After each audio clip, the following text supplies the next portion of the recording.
안녕하세요. 최강시사 김기화입니다. 저는 최경영 기자를 이어서 최강시사의 진행을 맡게 된 KBS 기자 김기화라고 합니다. 잘 부탁드리겠습니다. 자, 오늘 최강시사는요, 당내에서 이 쓴소리 역할 하시는 분들을 위주로 모셨습니다. 먼저 이상민 민주당 의원 모셔서 당 지도부가 지금 통합 과제 잘 풀고 있나 한번 확인해 보고요. 또 신평 변호사에게 윤석열 대통령의 최근 행보, 그리고 이 국민의힘 혁신위에 대한 평가 들어보겠습니다. 이후 이어지는 경제합 시사에서는요, 윤지호 이베스트 리테일 사업부 대표와 함께 주식시장 진단을 해보고요. 마지막으로 국민연금, 이 내연금 어떻게 되는 거임? 굉장히 걱정도 많고 궁금한 부분도 많을 텐데요. 정부가 지난 27일 국민연금 개혁안 내놨죠? 분석하는 시간 갖겠습니다. 윤성명 한국보건사회연구원 명예연구위원과 함께하겠습니다. 10월 30일 월요일 최강시사 출발합니다.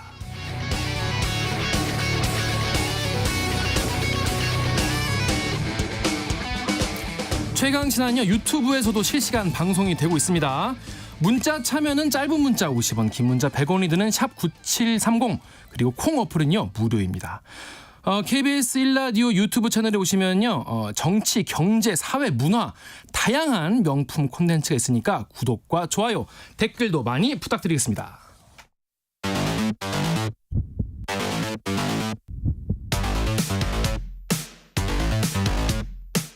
오늘 아침 가장 뜨거운 뉴스 언박싱.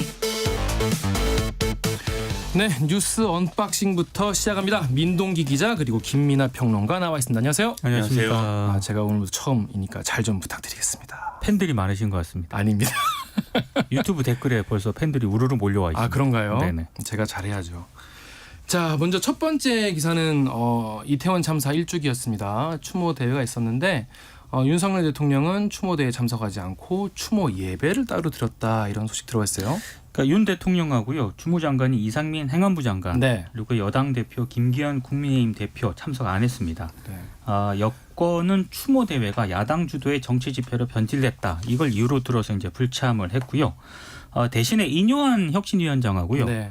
유이동 정책위 의장, 이만희 사무총장, 김병민 김혜지 최고위원 등이 참석을 했는데, 네. 이건 당 차원이 아니라 개인 자격으로 참석을 했습니다. 말씀하신 것처럼 대통령의 추모는 유가족이 빠진 자리에서 진행이 됐습니다. 어제 성북구 영암교회에서 열린 추도 예배에서 이제 거기 참여를 했거든요. 네. 뭐 대통령도 있었고 여당 대표도 있었고 행안부 장관도 거기 있었습니다. 네. 추도사에서 대통령이 이런 얘기를 했습니다. 안전한 대한민국을 만들어서 그분들의 희생을 헛되게 만들지 않겠다, 이렇게 얘기는 했는데, 뭐 정부 차원의 반성이라든가 네. 사과 메시지는 여전히 없었습니다. 네. 그리고 불의의 사고라는 표현을 썼거든요. 네. 여전히 좀 정부 책임을 인정하지 않는 듯한 그런 그렇네요. 발언으로 해석이 되고 있고요. 어제 용산 대통령실 출입하는 기자들이 네. 대통령실에서 대통령실 핵심 관계자에게 아마 이런 질문을 던진 모양이에요. 왜 이제 불참을 하냐. 그죠. 네. 여기에 대해서 대통령실 핵심 관계자 얘기는 이렇습니다. 이태원 참사 희생자를 애도하고 추도하는 마음은 전국 그리고 세계 어디서나 똑같다고 생각한다, 이렇게 답을 했거든요. 근데 굳이 이 발언대로라면 굳이 또 안 갈 이유도 없는 그런 상황인 것 같은데, 그렇네요. 아무튼 집권 여당의 지도부는 대부분 불참을 했고요. 특히 뭐 유승민 전 의원이라든가 네. 이준석 전 대표 같은 경우에는 SNS에서 이런 뭐 대통령과 여당 지도부를 좀 비판하는 글을 쓰기도 했습니다. 그러니까 이게 무슨 일인지 이제 지난주에도 계속 말씀드렸습니다만 잘 이해가 안 되는 거죠. 네. 그러니까 이태원 참사 유족들이 대통령을 굳이 이제 초대까지 했는데, 초청까지 했는데 정치 집회, 야당 주도의 정치 집회라는 이유로 참석을 안 한다라는 논리는, 뭐 지난주에도 계속 말씀드렸습니다만 대통령이 참석을 하면은 야당 주도가 아니게 되는 거거든요. 그렇죠. 그리고 여당이 공식적으로 오면 그 야당 주도가 아니게 되는 거 아닙니까? 그리고 민주당 당원들이 100만 명이 있어도 대통령이 그 자리에 있으면 그 다 상관없는 얘기다. 맞습니다. 대통령이 있는 자리가 되는 것이다, 이렇게 말씀드렸는데, 근데 이게 여기에 대통령이 굳이 이제 안 온 게 첫 번째로 잘 이해가 되지 않고, 그 다음에 백보양보해서 어제 좀 이뇨한 혁신위원장이 이제 개인 자격으로 왔는데, 여기서 이제 좀 소란스러운 일들이 있었어요. 네. 아무래도 이제 야당 지지자라든가 일부 시민들이 있다 보니까 뭐 여기가 어디라고 왔느냐라부터 시작해서 뭐 던지기도 하고 뭐 이랬거든요. 네. 이게 아무래도 대통령이 참석을 하면 이게 경호상의 문제는 될 수가 있습니다. 그런 것들을 어떤 염두에 둬서 대통령의 안전 문제라든지 이런 걸 고려했다고 하면은 그러면 여기엔 안 오더라도 별도의 무슨 이 추모 일정이 있었어야죠. 예를 들면. 네네네. 근데 대통령이 지금 교회에 가서 이 예배 자리에서 이제 본인의 이제 입장을 밝혔다 이런 거는 그 여기 성북구에 있는 영암교회가 이태원 참사하고 무슨 관련이 있는 데도 아니지 않습니까? 맞습니다. 맞아요. 대통령이 개인적으로 교회에 간 거거든요. 개인적으로 교회에 가서 개인 일정을 수행하는 과정에서 개인의 어떤 그 인상을 그냥 얘기를 한 거예요. 네. 그럼 공식적으로 어떤 이태원 참사와 관련된 어떤 공식적인 일정을 밟은 것은 아니다. 이렇게 볼 수 있는 거고 대통령이 정 여기에 참석을 하지 않았다고 하면은 여당이 공식적으로 참석을 하던가 그렇게 뭐 역할 분담을 하던가 그런 것도 방법이지 않습니까? 근데 여당도 공식적으로 참석은 안 한 거예요. 결국은 지금 지도부는 결국 그렇죠. 공식적으로는 여기에 참석하지 않고 대표가 개인 자격으로 온 것도 아니고 대표는 또 이 교회에 갔습니다. 왜 갔는지 모르겠어요. 네. 김기현 대표가 성북구 사는 것도 아니지 않습니까? 맞습니다. 대통령이 갔다는 이유로 따라갔어요. 어렸을 때부터 다니던 교회라고. 그러니까 대통령은 네네. 어렸을 때 이제 일정 기간 동안에 다니던 교회다라는 설명인데 네. 김기현 대표는 뭐 울산 사람이잖아요. 그렇죠. 그러니까는 여기에 왜 갔는지 잘 맥락이 설명이 안 되고 그러면 이제 국민들이 볼 때는 이 이태원 참사 일주기 추도식 여기 참석하기에 여러 가지로 껄끄러우니까 그냥 다른 데 갔구나 이렇게 생각하게 되는 거거든요. 그러니까 이런 점에 있어서는 제가 볼 때는 대통령과 대통령실이 대단히 미숙하게 이태원 참사와 관련된 국정 운영을 지금 하고 있는 거다라는 생각이 들고 아까 말씀하셨는데 그럼 뒤늦게라도 그러면 네. 이태원 참사 유가족들을 공식적으로 대통령실에 초청을 해서 만난다든지 이런 일정이라도 있어야 되지 않겠습니까? 그래서 그런 거라도 좀 고려해 봐야 되지 않을까 생각을 합니다. 기자들이 이제 유가족 만날 계획 있냐 이런 거를 물어봤는데도 제대로 이제 정확히 그렇죠. 답변을 안 하셨더라고요. 근데 또 즉답은 좀 피했습니다. 네. 근데 공교롭게도 시기적으로 또 가까이 있어가지고 지난 이제 박정희 전 대통령 추도식에는 또 참석을 해서 뭐 유가족의 슬픔에 대해서 이야기를 하시고 악수도 하시고 그러지 않았습니까? 그걸 보면서 같은 유가족인데 왜 여기에는 와서 오셔서 손을 잡아주셨으면 어땠을까 이런 아쉬움이 더 들더라고요. 이상한 게요. 네. 윤재옥 국민의힘 원내대표 있지 않습니까? 네. 오늘 국회에서 열리는 그 추모식에는 또 참여를 한대요. 음. 그리고 주무부처 장관이 행안부 장관이잖아요. 그렇죠. 이상민 장관. 이상민 장관 같은 경우에는 전날에 네. 그러니까 28일에 네. 이태원역 1번 출구 인근 추모 공간을 찾아서 맞아. 현장에 갔죠. 현장에 갔다가 이제 정작 유가족들이 있는 추모식에는 또 안 왔거든요. 그렇죠. 이게 도대체 뭐 하는 건가 이런 생각이 듭니다. 일관성을 좀 있으면 좋겠다. 그런 생각이 듭니다. 그러니까 너무 몸을 사리는 거예요. 대통령도 그렇고 행안부 장관도 그렇고 이런 자리에 가면 이건 뭐 저의 평론가로서의 어떤 그냥 네. 뭐 해석입니다만 네네. 이런 자리에 가면 또 소란스러워지고 여러모로 이제 뭐 시끌시끌하고 이제 뭐 또 뭐 던지고 뭐 이런 상황이 될 수 있는 것을 생각했는지 모르겠습니다. 그러나 그런 것을 또 감당하는 것도 고위공직자의 자세인 것이고 리더의 자세죠. 그렇죠. 인요한 혁신위원장이 이 개인 자격으로 참석하면서도 뭐라고 했냐면 계란이 예를 들어 날아온다면 계란을 맞는 것도 정치인의 일 아니냐 이렇게 그렇죠. 얘기했거든요. 맞습니다. 사실 이 얘기는 지도자의 이제 역할이고 지도자의 입에서 나와야 될 말입니다. 네. 그러니까 그런 각오를 가지고 사실은 참석했으면 훨씬 더 좋았을 거라는 생각이 들고 그다음에 이상민 장관에 대해서 한마디만 하자면 이 자리에 간 건 그래도 뭐 간 네. 거에 대해서는 현장에 간 거에 대해서는 저는 뭐 그래도 현장에 안간 거보다 갔으면은 안 간 거보다는 좋다고 생각하는데 거기 가서도 이제 이상한 말을 하잖아요. 또 네. 포탄이 한 번 떨어진 데 다시 안 떨어지니까 여기엔 괜찮을 것이고 다른 데를 좀 점검을 하자라고 얘기를 했는데 저는 뭐 취지는 알겠습니다. 취지는 알겠어요. 그러니까는 이태원 같은 경우에는 지금 경찰이 신경을 많이 쓰고 네. 있으니까 뭐 다른 데 홍대라든가 마포라든가 이런 데도 한번 점검해 보자라는 취지로 했을 텐데 네. 말을 똑같은 말이라도 그쵸. 왜 그렇게 합니까? 네. 그러니까 이태원 참사 당시에도 말을 이상하게 해가지고 여러모로 네. 논란이 됐잖아요. 네. 왜 주무부처 장관이 아직도 말을 그렇게 하는지 여러모로 좀 이해가 안 돼서 네. 좀 다시 한번 제대로 좀 돌아보고 생각을 해보자 좀 왜 이러는가에 대해서 좀 말씀드립니다. 좀 나아졌으면 좋겠습니다. 자, 다음으로는 지금 가자지구 지금 폭격과 지상전 얘기 나오고 있는데 네타냐후 이스라엘 총리가 전쟁 2단계다 딱 선언을 해버렸습니다. 그러니까 지금 사실상 개전 이래 네. 최대 규모 공습이 가해지고 있거든요. 그렇더라고요. 그래서 지금 이미 8,000명을 넘어선 가자지구 인명 피해가 예. 기하급수적으로 늘어날 것이다라는 네. 여러 외신 보도가 일단 나오고 있습니다. 말씀하신 것처럼 네타냐후 총리 같은 경우에 선언을 해버렸어요. 그러니까 아예 전쟁이 두 번째 단계에 진입했다. 이런 표현을 썼고요. 길어질 거다. 그렇습니다. 네. 그리고 두 번째 독립전쟁이라는 표현까지 썼거든요. 그러니까 지금 사실상 지상전 국면으로 접어들었다는 걸 의미하고 있는데 네. 좀 이상한 대목은 이렇게 표현을 하면서도 전면전이라든가 침공이라는 표현을 안 쓰고 있습니다. 네. 이게 직접적인 표현을 또 이제 좀 피하고 있는 것은 어찌됐든 국제사회가 민간인 피해가 점차 증가하고 있기 때문에 이스라엘의 지상전은 좀 보류를 해야 된다라고 계속 압박을 가하고 있지 않습니까? 네. 이런 상황에서 만약에 전면전이다, 만약에 이런 표현을 썼을 경우에는 그런 국제적 비난이 이스라엘 쪽으로 향할 수밖에 없기 때문에 아마 그런 부분을 염두에 둔 것으로 보이는데 어찌됐든 이렇게 민간인 피해가 굉장히 많이 지금 발생을 하고 있거든요. 네. 그 확전 우려까지 지금 제기가 되고 있습니다. 네. 이란 대통령 같은 경우에는 시오니스트, 이건 이제 유대 민족주의라고 하는데 네. 이스라엘을 지칭을 해서 이스라엘 정권의 범죄가 레드라인을 넘었다. 선 넘었다. 네, 이것이 모두를 행동하게 만들 수도 있다. 그러니까 이란이 참전할 수도 있다. 군인을 포함한 이런 점을 이란을 시사를 포함한. 하고 그렇습니다. 있는데 네, 네. 사실 좀 납득이 안 가는 대목은 네타냐후 이스라엘 총리 같은 경우에는 이스라엘이 가장 도덕적인 군대다라는 표현을 썼거든요. 예. 지금 가자 지구에서 민간인이 너무 많이 지금 맞습니다. 피해가 발생을 예, 하고 예. 있는데 이 도덕적인 군대라는 표현은 적절하지 않은 것 같습니다. 예. 그러니까 그동안 이스라엘군이 이제 주장해온 이제 자신들의 이제 이 문제에 대한 접근법이 이제 3단계인데 1단계가 공습을 하는 것이고 2단계가 지상전 들어가는 거고 3단계가 이제 팔레스타인 주민들이 있는 지역에 자신들의 구미에 맞는 새로운 이제 정권을 세우는 거지 않습니까? 네. 2단계 들어갔다라고 하는 거니까 지상전 들어가는 건데 그동안 이스라엘의 태도를 보면은 모든 걸 다 하겠다라는 지금 태도잖아요. 심지어 유엔 사무총장이 가자 지구에 너무 과하게 이제 그 어떤 인권 침해에 해당하는 일들을 하는 거에 대해서 비판적인 얘기를 하니까는 거의 유엔 사무총장을 지금 공공의 적으로 만들어 버리지 않았습니까? 그러니까는 모든 걸 다 하겠다는 건데 지상전의 경우도 그 네타냐후 총리의 성향도 그렇고 지금 처해 있는 정치적인 입지도 그렇고 한꺼번에 다 털어넣을 그런 이제 그렇죠.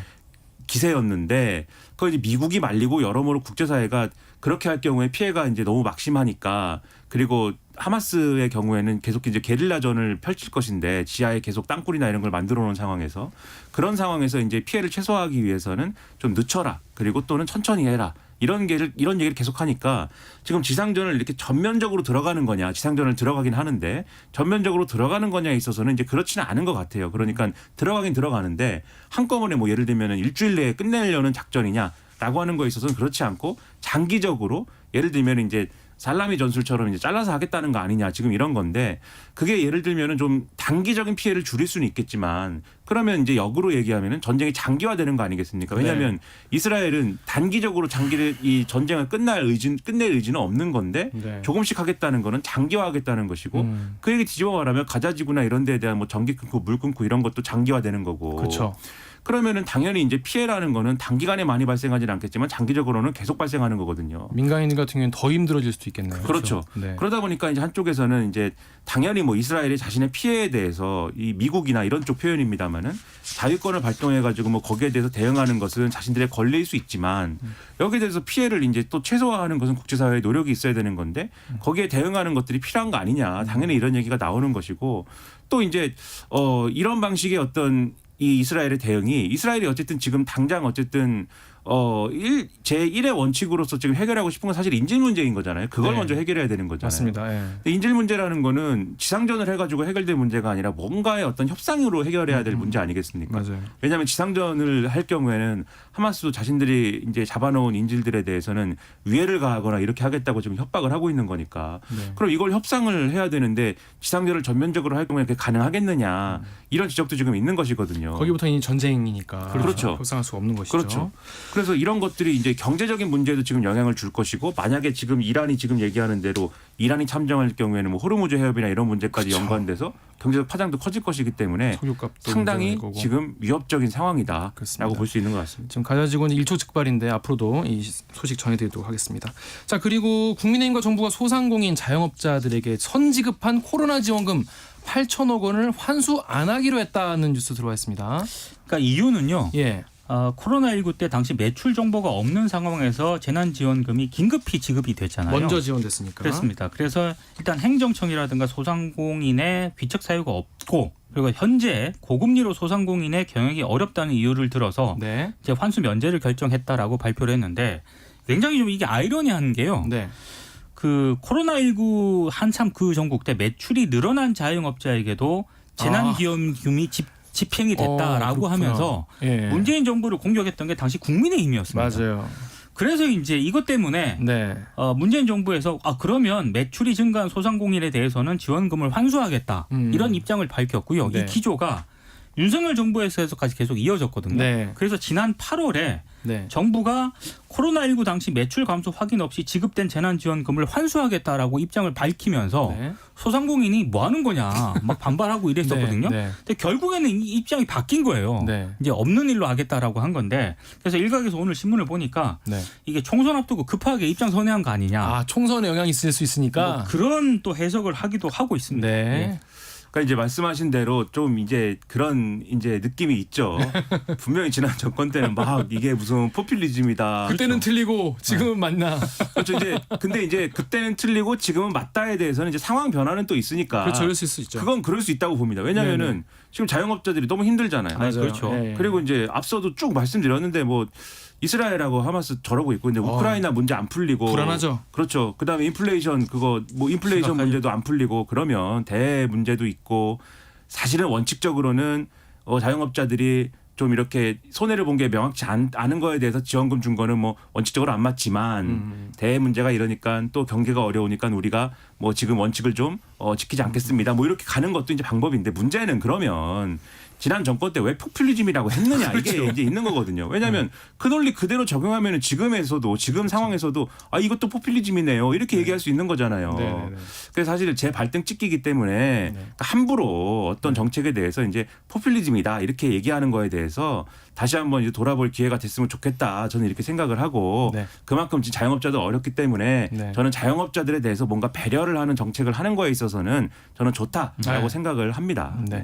자, 마지막으로 이거 짧게 다루겠습니다. 이뇨한 국민의힘 혁신위원장이 1호 혁신안으로 그 대사면을 내놓지 않았습니까? 근데 그 다음에 영남 중진 스타 의원들 험지 출마하는 게 어떻겠니? 이런 얘기를 했는데 분위기가 썩 좋지 않은 것 같아요. 주말 어떻습니까? 사이에 인터뷰를 좀 많이 하셨더라고요. 맞아요. 여기저기 많이 나와셨더라고요. 네, 그래서 연일 이제 영남 중진 의원의 서울 출마라든가 네네. 친윤 핵심 책임론 등을 거론을 하고 있고요.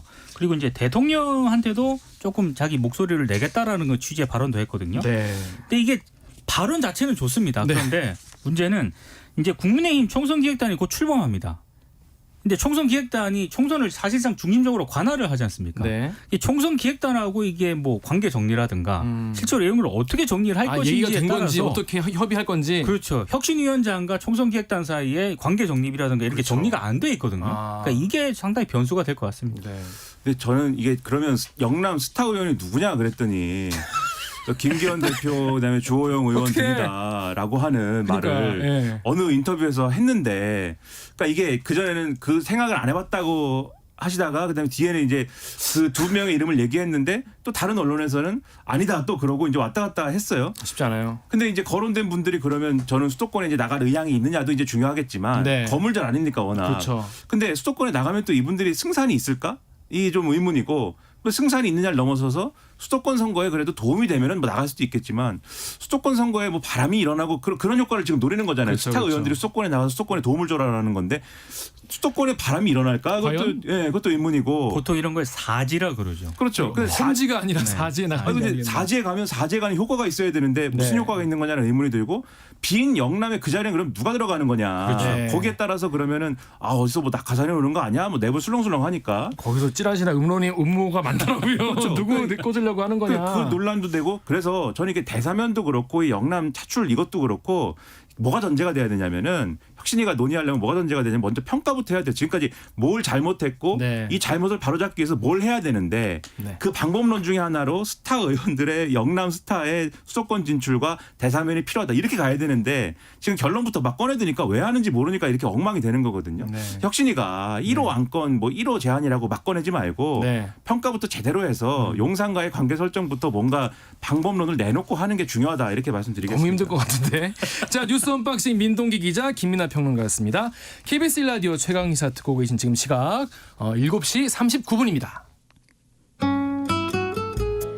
이번 주는 평년보다 온화한 가운데 주 초반까지 일교차가 매우 크겠습니다. 현재 기온 9도로 쌀쌀한 서울이 한낮에 21도, 대전 21도, 강릉, 광주, 부산이 22도 안팎으로 어제와 기온은 비슷하겠습니다. 아침까지 내륙에 안개가 짙게 끼어 주의가 필요하고요. 제주도 동부에는 빗방울이 떨어질 수 있겠습니다. 내일은 서울의 아침 기온 13도, 모레는 15도까지 올라서겠고 모레 수도권과 강원 영서에는 비 소식이 들어 있습니다. 토요일엔 중부지방을 중심으로 비가 내린 뒤 다음 주부터 많이 쌀쌀해질 전망입니다. 지금 서울의 기온 9.8도입니다. 날씨 정보 박다효입니다. 이어서 이 시각 교통정보입니다. KBS 교통정보센터의 김민희 씨입니다. 10월의 마지막 월요일 출근길 상습 정체 구간 중심으로 정체가 빠르게 늘고 있습니다. 부산 외곽고속도로 창원 쪽으로 신어산 터널 1차로에서는 사고가 나면서 부근 2km 구간에서 정체고요. 남해고속도로 부산 쪽으로 동창원 요금소 광장부에서는 화물차 단독 사고를 처리하고 있습니다. 수도권 제일순환고속도로 일산에서 판교 쪽으로 도리분기점 부근 사고는 갓길로 옮겨져서 처리 작업을 하고 있고요. 정체는 시흥요금소부터 이어지고 있습니다. 서해안고속도로 목포 쪽으로 안산분기점 부근 1차로에서는 고장난 차를 처리하고 있습니다. 더 가서는 팔곡터널에서 팔탄분기점 사이로 17km 구간에서 긴 정체 이어지고 있습니다. KBS 교통정보센터였습니다. 오늘 하루 이슈의 중심. 당신의 하루를 책임지는 직격 인터뷰. KBS 최강 시사.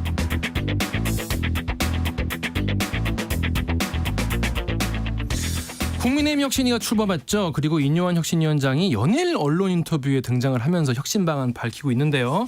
통합을 위해서 징계 장원들 다 사면하겠다. 또 영남 스타 의원들 험지 나와라 이런 얘기 하고 있는데 민주당은 지금 통합에 대해서 어떤 상황인지 비명 친명 간 갈등 봉합됐는지 이런 거 여쭤보겠습니다. 이상민 더불어민주당 의원 나와 있습니다. 안녕하세요. 네, 안녕하세요. 축하드립니다. 축하는 제가 잘하겠습니다. 자, 먼저 지금 인요한 혁신위원회가 굉장히 많은 분들이 관심이긴 해요. 네. 자, 먼저 여쭤볼게요. 어제 인요한 혁신위원장이 이태원 참사 1주기 추모 대회 참석하지 않았습니까? 네. 그리고 오늘은 광주 5.18 묘역 간다고 이런 얘기도 하고 있는데 뭔가 좀 광폭 행보, 뭔가 손을 좀 내미는 이런 행보인 것 같은데 좀 어떻게 보십니까? 예, 마땅히 그렇게 해야죠. 네.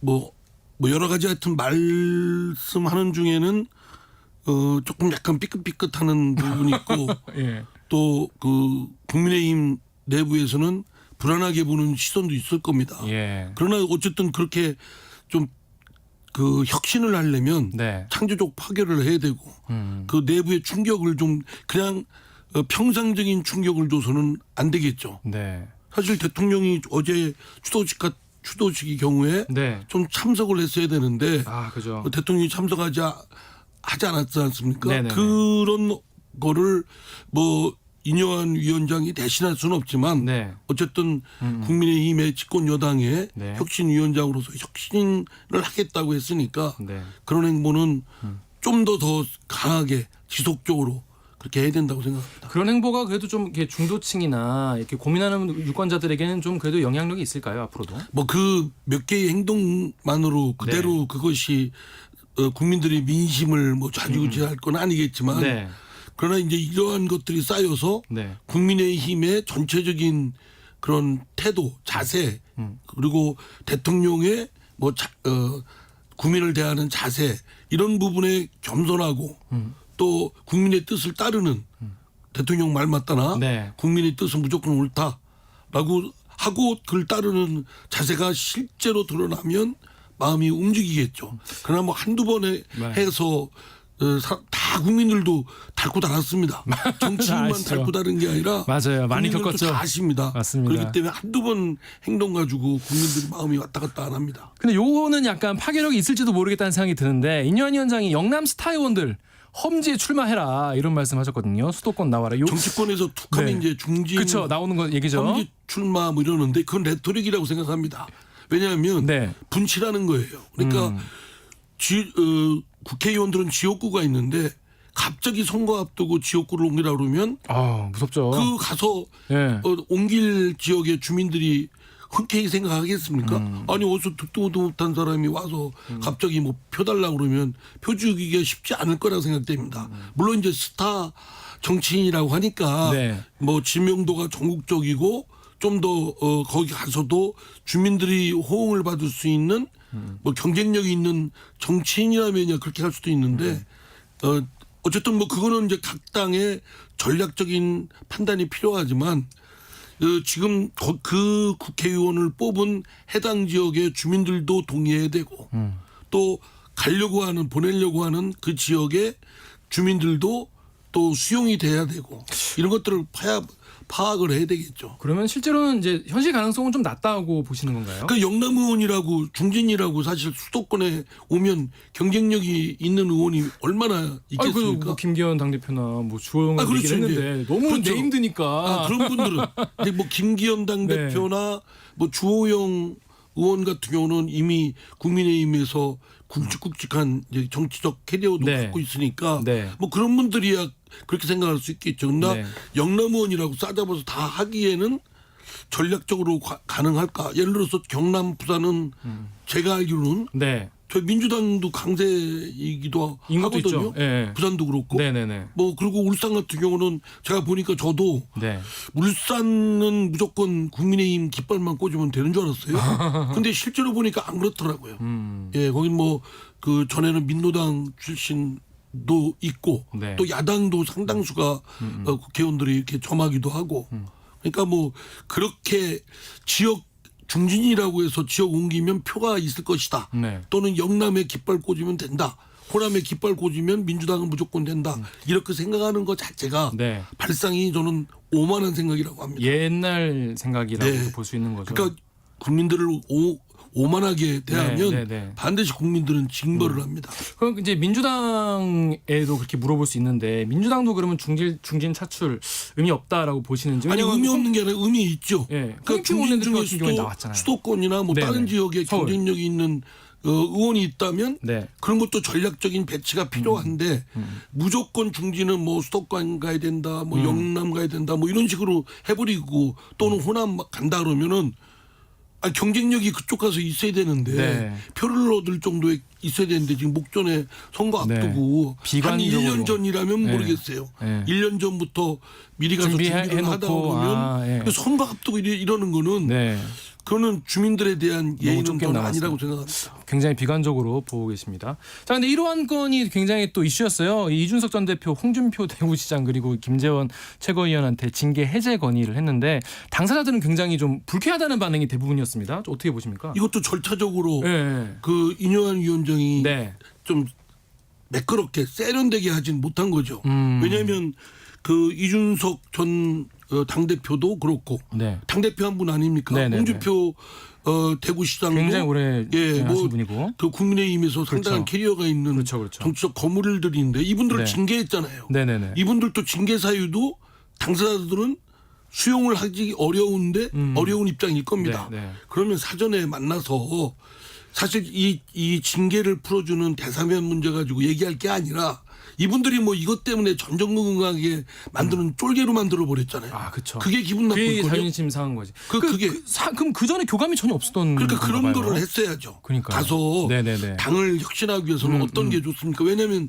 비판적인 부분들 아니에요. 네네네. 그리고 홍준표 시장도 그렇고 이준석 당대표도 그렇고 네. 그러면 당을 혁신하기 위해서는 당을 국민의 뜻에 맞게 하기 위해서는 어떤 게 제일 중요합니까? 이런 고견을 듣는 자세를 취하면서 그러면서 이렇게 했으면 좋았을 텐데 뭐 제가 뭐 다른 당 상대당 얘기를 네. 뭐 그런 생각이 듭니다. 네. 그러니까 당연히 당사자들은 무슨 징계 무슨 이걸 풀어주면 마치 뭐 시혜를 베푸는 것처럼 그러니까 기분이 나쁘죠. 상당히 기분 나쁘죠. 그러면은 상대에 대한 선행을 한다고 하더라도 네.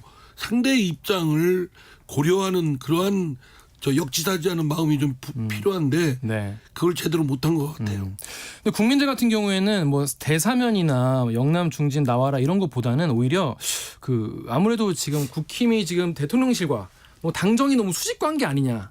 이거에 대해서 굉장히 많은 국민들이 그렇죠. 관심을 갖고 계시고 그게 이번 강서구청장 선거 결과로 나오지 않았나. 그렇죠. 이거 어떻게 해결할 수 있을까요? 사실은 지금 국민의힘도 그렇고 뭐 더불어민주당도 그렇고 사실은 그 행태는 네. 사실은 본질적으로 동일한 것들이 많습니다. 네. 특정인을 중심으로 너무 과대 집중된 그렇죠. 그리고 맹종하고 네네. 무슨 윤석열 대통령이 뭐 하면 끽소리도 못하고 예. 무조건 따르고 네. 그냥 무조건 따르잖아요. 네. 우리 당도 뭐 이재명 대표가 네. 뭐라고 하면 그냥 아무 이견도 제시 못하고 네. 이견을 제시하면 네. 내부 총질이다.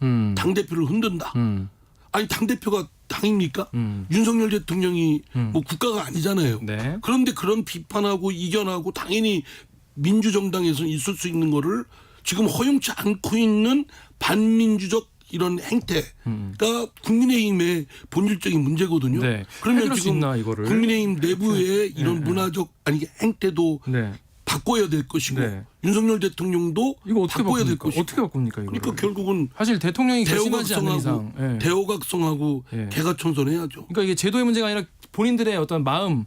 마음가짐을 바꿔야 되는 거라고 하는데 이거 민주화 혁신이가 이거 어떻게 민주화- 바꾸겠습니까? 민주화 이거 힘드네. 아니 그러니까 그건 네. 각오하고 네. 인요한 위원장이 대통령한테도 본인이 그랬잖아요. 직원을 해야 된다. 예, 할 말을 하는데 말만 그치는 게 아니라 네. 변화를 줘야 되겠죠. 네. 근데 변화는 한 번 뭐 이렇게 충격을 계속 줘서 해야 되는 게 돼요. 아니라 맞아요. 예. 지속적으로 그렇습니다. 그리고 아주 그 상대가 바꾸지 않을 수 없게끔 전략적으로 해야겠죠. 그냥 무조건 소리 지른다고 되는 건 아니고 저 윤석열 대통령을 뭐 하여튼 달콤한 얘기든 또는 막 센 얘기든 하면서 대통령이 변화하게끔. 네. 그 대통령이 국민의 뜻은 국민은 무조건 옳다. 그렇게 그리고 말씀하시죠. 국민에 대해서 네. 뭐 이렇고 저렇고 변명하는 건 안 된다. 본인부터 해야죠. 참모들 얘기할 게 아니라. 자, 그러면 방금 말씀하셨는데 이제 민주당 이야기로 넘어가 볼게요. 방금 이제 이재명 대표가 이번에 당무 복귀하시면서 체포 동의안 가결파 뭐 이거에서 뭐 징계를 하니만 이런 얘기에 대해서 왈가왈부하지 마라. 단합 뭐 얘기를 했는데 되게 헛웃음 난다 이렇게 반응하셔가지고 예. 이거 약간 저도 정이 드시는 건가 약간 이거 똑같아요. 어떤 느낌이세요? 아니 왜 징계 받냐고요? 아니 그거부터 지금 징계 운운하고 네. 왈가왈부하지 말라는데 아니 왈가왈부를 누가 시작을 했어요? 징계한다고 징계해야 된다 뭐 이런 얘기가 당내에 강하게 강성장원들이나 네. 또 일부 최고위원들이나 일부 계속 나오고 당내에서 있죠. 그런 주장이 있고 네. 그런 움직임이 또 있었기 때문에 네. 아니 도대체 그럼 뭘 징계한다는 거냐 따져봐야 될 일 아닙니까? 결국 안 한다는 거 아니겠습니까? 아니 그러니까 그러면 그런 행동들이 일관되게 나와야 되는데 또 일부 또 당 뭐 최고위원이네. 최고위원이나 예, 예, 예. 뭐 당 일부 강성들은 계속 주장하고 있잖아요. 네네네. 그리고 뭐 당을 흔든다 이런 얘기도 하고 있고 아니 당 대표에 대한 비판이 왜 당을 흔드는 거예요? 당 대표와 당은 별개죠. 네. 그걸 합체해서 동일시하고 그리고 신격화하고 성역화하고 맹종해야 되고. 저 지금 계속 얘기 나오는 거는 이제 개인의 이제 발언 같은 건데 이번에 이제 총선기획단 출범하지 않습니까? 민주당도. 근데 그럼 이제 이번에 비명계 의원분들이 지금 조정식 사무총장 대표적인 친명 의원인데 이분 같은 경우에 해임해야 된다 이런 얘기를 많이 하시지 않습니까? 뭐 본인은 이제 비명계라고 해서 무슨 어떤 그룹이 형성이 딱 돼가지고 네. 비명계다라고 뭐 명찰 달고 다니는 건 아닙니다. 네네네. 그러나 이제 이재명 대표에 대한 비판적 시각을 갖고 있는 의원들 중에는 농담의 차이가 있죠. 네 있죠. 저 같은 경우는 여전히 네. 지금은 주장을 목소리를 안 내고 있습니다만 네. 이재명 대표 체제의 결함이 크기 때문에 네. 전체가 대표 체제가 퇴진해야 된다라는 네. 생각을 갖고 있습니다. 네. 그러나 이제 그 이재명 대표의 퇴진은 아니지만 네. 뭐 사무총장을 교체를 해야 된다. 네. 이런 거는 이재명 대표 체제에 대한 깊은 불신을 갖고 있는 거죠. 이재명 대표나 이재명 대표 체제가 갖고 있는 중대한 한계나 결함 때문에 그리고 이런 앞으로 있을 공천이나 여러 가지 당무 운영에 있어서 공정치 못한 네. 불공정한 처사들이 많을 것이다.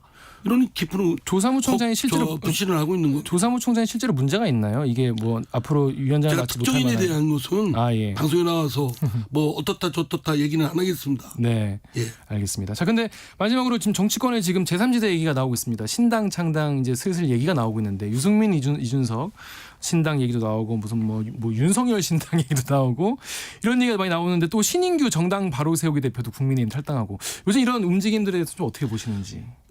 우선 정치적 서비스의 고품질이 돼야 되는데 정치 서비스. 두 당의 네. 더불어민주당과 국민의힘 큰 거대 정당의 독과점 구조가 네. 폐해가 큽니다. 네. 그리고 이로 인한 이 두 당이 잘하면 정치를 잘하면 모르겠는데 잘 못하고 오히려 정치가 퇴행하고 네. 정치가 부재하고 이런 못난 모습을 보이고 있기 때문에 국민들이 그 반감이 두 당에 대해서 네. 깊습니다. 네. 그래서 새로운 정치 세력이 출현을 갈망하고 있습니다. 네. 뭐 그것이 현실이고 저는 오히려 두 당한테도 새로운 정치 세력이 등장해서 경쟁을 하는 게 마땅하다고 생각하는데 네. 이렇게 막 모락모락 신당설만 나올 게 아니라 네. 이준석 또 유승민 이준석 신당도 네. 뭐 나올 생각 있다면 빨리 출연하고 또 다른 신당들도 그런 움직임이 있으면 빨리빨리 출연해서 국민들로부터 그 각 당의 정치적 서비스를 위한 평가를 좀. 그 경쟁 네. 이거를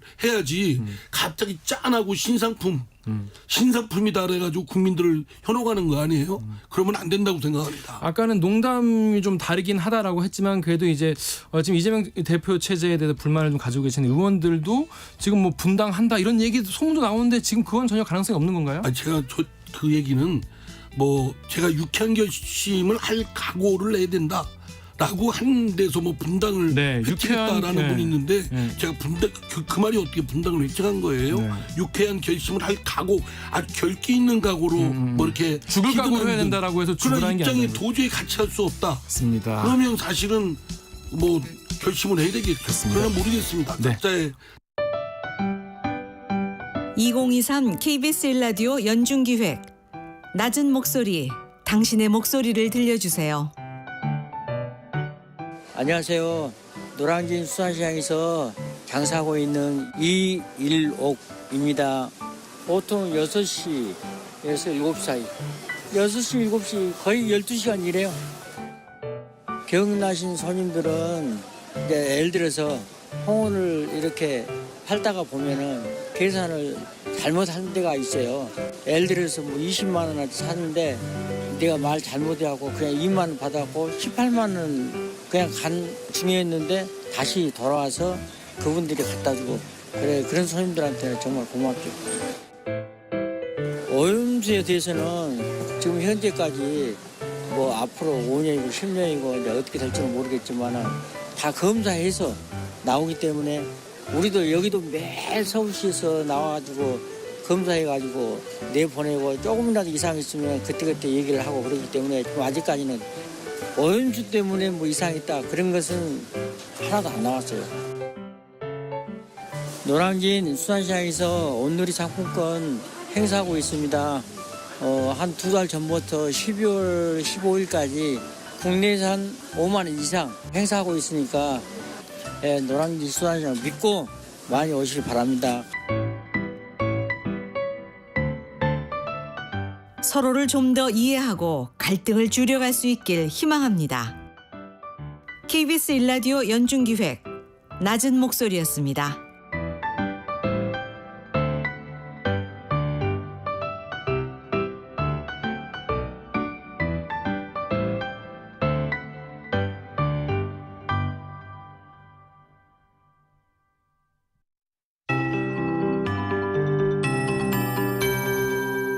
KBS 58분 날씨. 10월의 마지막 월요일 내륙에 안개가 짙게 끼었습니다. 특히 강원, 충남, 남부 내륙의 시야가 매우 답답한데요. 대구의 가시거리가 150m, 서산 120, 진주가 110, 순창은 100m에 불과한 상황입니다. 오전까지 그 밖의 내륙에도 안개가 짙어서 조심히 이동하셔야겠고요. 광주 공항에는 저시정 특보가 발효 중이라 항공편 이용하신다면 운항 정보 확인하시는 게 좋겠습니다. 오늘 하늘에 가끔 구름 많은 가운데 아침까지 제주도 동부에 빗방울이 떨어지는 곳이 있겠습니다. 기온은 어제와 비슷하겠습니다. 현재 서울이 10도로 쌀쌀한데요. 한낮에는 서울과 대전 21도, 강릉, 광주, 부산 22도, 제주 23도 안팎으로 온화하겠습니다. 내일 아침은 서울이 13도, 모레는 15도까지 오르면서 이번 주 평년보다 온화한 날씨가 이어질 텐데요.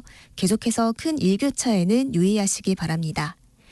내일 밤부터 강원 영동에는 바람이 매우 강하게 불겠습니다.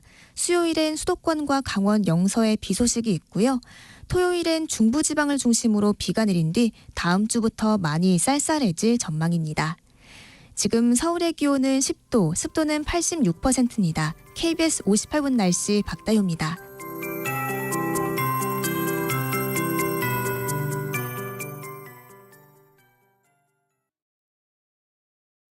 정성을 다하는 국민의 방송 KBS가 8시를 알려드립니다. AM 711kHz, FM 97.3MHz, KBS 1라디오입니다. HLKA.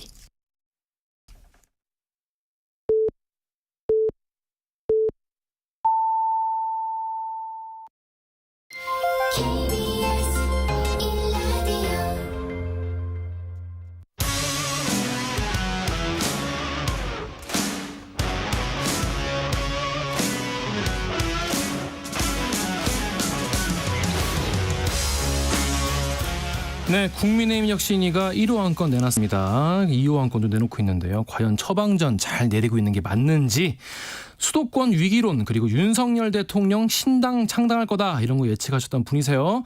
신평 변호사 전화 연결돼 있습니다. 안녕하세요. 네, 안녕하십니까. 네, 변호사 안녕하십니까. 이번에 강서구청장 선거 참패로 변호사님께서 이제 뭐 페이스북에 쓰신 글들이나 예측들이 굉장히 지금 주목을 받고 있어요. 혁신이 앞날은 어떻게 될지도 한번 얘기를 들어보려고 하는데요. 예. 먼저 이번에 선거 패배한 게 오히려 국민의힘 입장에서 하늘이 준 기회다, 이렇게까지 말씀하셨는데 이 기회 잡고 있을지, 제대로 잡는 건지, 처방전 잘 나왔는지 총평부터 부탁드릴게요. 예, 그리고 먼저 제가 좀 말씀드리고 싶은 것은, 제가 뭐 신당 윤석열 대통령이 신당 네네. 창당서를 유포한 것으로 지금 세간에서 인식하고 있는데, 네네. 저는 현재의 상황으로 봐서 네. 윤석열 대통령 신당이 혹시 만들어진다 그러면은 성공 가능성이 없다. 그리고 그거는 바람직하지 않다고 말씀을 드린 적이 있습니다. 네.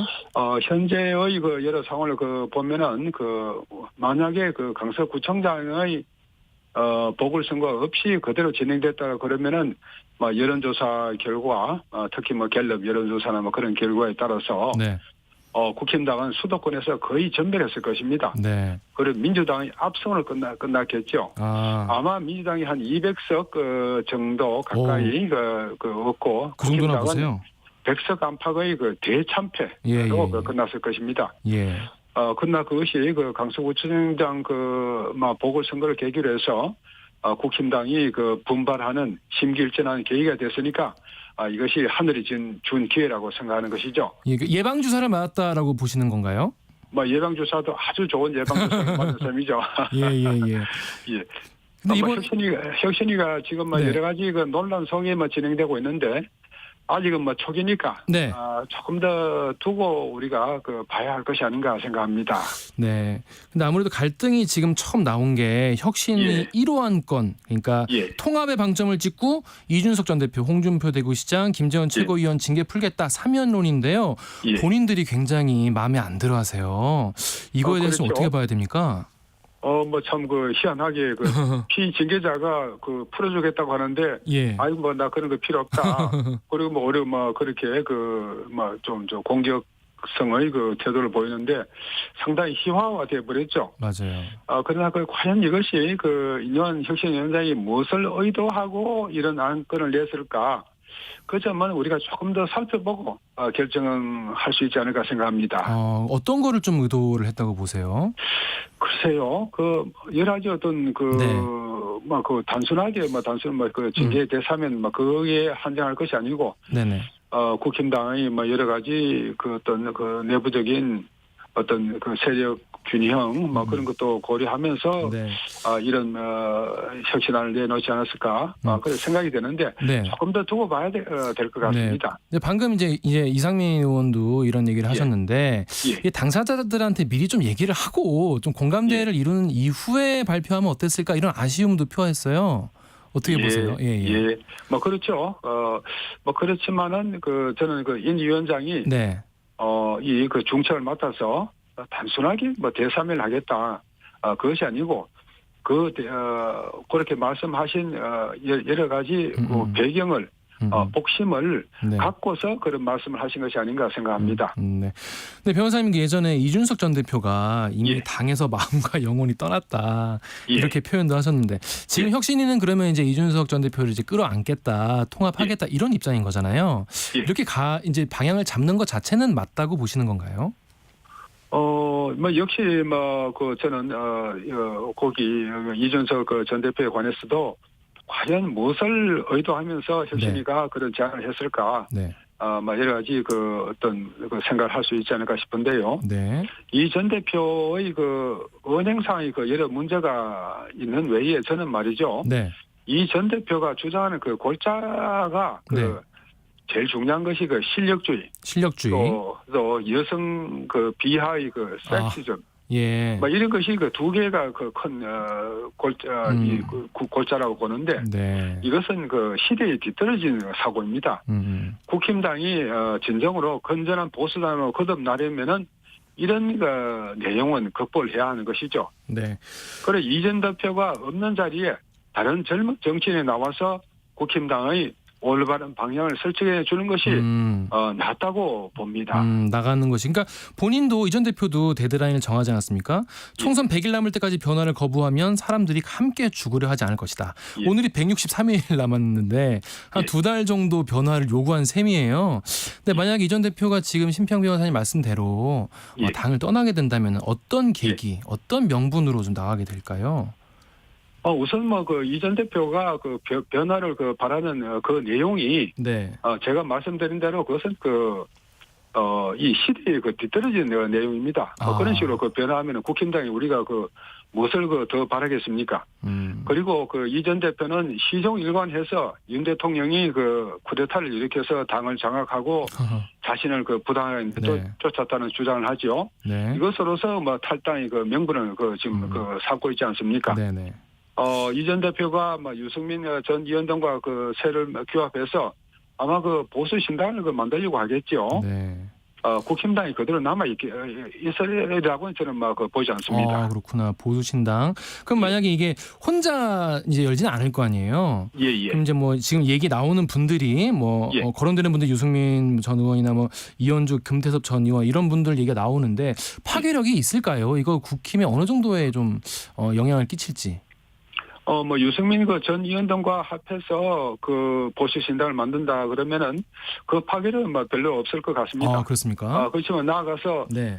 금태섭 전 의원이나 김종인 선생, 네. 양향자 의원도 합칠 수 있으면은 나름으로 상당한 그 힘을 얻을 것인데 이런 분들이 과연 이 전 대표가 구상하는 그 하나의 그 텐트 안에서 같이 앉아 있을 수 있을 것인가? 네. 거기에 대해서는 회의적으로 봅니다. 네. 이번 혁신위에서 공천 개혁 관련 얘기도 나왔는데요. 이뇨한 위원장이 영남 스타들이 서울 험지에 가야 된다 이런 얘기를 했는데 변호사님께서는 이거 관련해서 이제 페이스북에 글도 쓰셨어요. 이 하이브리드 국회의원이 누려온 멋진 세상을 이제 끝내야 된다는 말씀하셨는데 우리나라 정치 지형 전반에 대해서 좀 지적하신 글인 것 같아요. 어떤 얘기인지 좀 짧게 설명 좀 해주시죠. 저는 우선 이뇨한 위원장의 그 말씀에 전적으로 찬성을 하고 이것이 국민들이 어떤 이 정세에 부합하는 것이라고 긍정적으로 봅니다. 네. 우리는 지역구 국회의원과 비례 국회의원 두 종류를 갖고 있죠. 원래는 두 종류인데. 근데 이 사이에 독특한 국회의원이 존재를 하는데 이것을 이제 하이브리드 국회의원으로 제가 명명을 했습니다. 어떤 분들입니까? 당의 공천만 받으면 그 후에 선거인 국민 투표는 요식 행위로 바로 당선돼 버리는 국회의원을 말하는 것입니다. 네. 호남과 소위 TK 지역 국회의원을 말하죠. 네. 부산, 울산, 경남은 역시 과거는 그랬습니다만은 노무현 대통령 이래로 좀 완화가 됐죠. 네. 이렇게 당선되고 또 그 후에도 공천만 받으면 쉽게 선수를 사 나가죠. 네. 그래 중진위원회 되고 또 중진위원 그만두고 난 다음에도 또 여러 가지 공직을 맡고 이렇게 해서 70, 80이 되기까지 평생 꽃길만을 걷는 인생이 보장되는 것입니다. 네. 이것은 바람직하지 않죠. 네. 이것은 대의제 민주 정치의 여러 가지 어떤 폐해를 수준을 아주 낮추는 것으로서 우리가 지향해야 하는 사항이라고 생각합니다. 지금 인 위원장도 이제 언급을 하긴 했는데 그러면 지금 영남권 스타 의원 중에서 어느 분들이 좀 수도권에 나오시면 좀 경쟁력이 있을까요? 이뇨한 위원장 말씀하신 대로 두 분이 지적이 돼 있죠. 네. 그 두 주호영, 분은 뭐 김기현. 전국적 지명도가 있으니까 수도권에서 어느 정도 뭐 경쟁력을 가지겠죠. 네. 그러나 그 지역에서처럼 그렇게 당선 보장은 안 될 겁니다. 네. 그만큼 또 유권자분들도 약간 의심 어린 눈초리로 처음에는 보지 않겠습니까? 그 지역에 예. 대한 뭔가 공헌이나 이런 게 연고나 없는 사람이 유명세만 가지고 나왔다고 하면 유권자분들도 우리 지역을 어떻게 보는 거지? 이렇게 생각하실 수도 있는데. 그렇죠. 네. 뭐 수도권 나가서 뭐 어떤 경우에는 그런 분들이 뭐 당선되기가 극히 지극히 어렵겠죠. 네. 그러나 말이죠. 어떤 분은 지금 이번에 당선되면은 국회의장을 하겠다고 선거 국민들한테 말씀을 하십니다. 네. 그러나 제가 명명한 하이브리드 국회의원이 네. 모든 국회의원을 대표하는 국회의장이 되어서야 되겠습니까? 근데 변호사님 이게 근데 예. 이제 의원들의 어떤 결심이 중요하지 않습니까? 그렇죠. 이게 우리가 뭐 아무리 대의적으로 이게 맞다 앞으로 이렇게 변화 진화하고 발전해야 된다라고 하더라도 당사자들이 거세게 반발하고 나서면 이게 현실성이 떨어질 텐데 과연 혁신위가 이 안을 통과시킬 수가 있을까요? 뭐 혁신위 자체 내에서만 통과는 뭐 어렵지 않겠죠. 그렇죠. 예, 그건 어렵지 않죠. 최고 위원 회의에서 예. 통과될 것인지는 별도로 우리가 생각해야 될 것입니다. 안 될 것 같다는 분들도 많아요. 왜냐하면 김기현 당대표부터 표정이 좋지 않을 것 같은데. 뭐 안 돼도 혁신위가 그런 안건을 내었다는 그 자체가 중요한 거죠. 네. 근데 냈다는 것만으로 의미를 두기에는 우리가 이제 이런 얘기들이 사실 지금 뭐 처음 나온 게 아니기 때문에 어느 정도는 좀 이게 좀 움직임이 있어야 사람들이 뭔가 좀 변하려고 하네. 이게 좀 혁신인 것 같네. 이렇게 받아들일 것 같긴 해요. 예. 아무튼 이제 대통령실이 또 이번에 강서구청장 선거 결과를 사람들이 보면서 총선에 또 공천에 개입하는 거 아니냐 이런 우려도 나옵니다. 그래서 이거에 대해서 기자들이 물어보니까 이진복 정무수석이 총선 공천과 당 운영에 대통령실은 절대 개입할 일이 없다 이렇게 얘기를 하긴 했는데요. 혁신위가 이거에 대해서 뭔가 좀 선을 딱 그을 필요가 있다고 보시나요? 그런데 말이죠. 지금까지 어떤 역대 정부에서도 청와대나 혹은 대통령실에서 총선 공천에 관여를 해왔습니다. 이것을 부정적으로 또 보기는 어렵습니다. 아예 안 한 적은 없다. 그리고 당과 정이 명백히 구분되는 것이 필요하다고 자꾸 인식을 하시는데 이것은 좀 오해입니다. 민주당이건 국힘당이건 당원을 보면은 대통령의 상당한 당무 개입을 허용을 하고 있습니다. 다만 이번 강서구청장 보선에서처럼 김대우 후보는 적절한 후보가 아니었죠. 이 대통령실에서 부당한 주문을 해온다 그러면은 단호하게 물리칠 수 있어야 하는데 김기현 당대표는 그것을 그대로 수용을 하면서 당력을 올인해버렸죠. 그래서 문제가 생긴 것이 아니겠습니까? 네. 그래서 민주당도 김기현 당과 대통령실에서 관례를 중시하면서 또 상식선에서 작업을 해나가면 되지 않겠습니까? 네, 상식선이라고 하지만 국민들의 상식과 정치권의 상식이 조금 온도차가 있으면 또 결과가 안 좋지 않을까 이런 우려도 드네요. 그러게 지금 상당한 오해가 있는데. 그러나 무엇보다도 당원을 우리가 보면은 대통령의 당무 개입은 당연히 허용되고 있습니다. 그러면 윤석열 대통령이 공천에서 어느 정도 영향을 미치거나 의견 내는 것은 문제가 없다는 입장이십니까?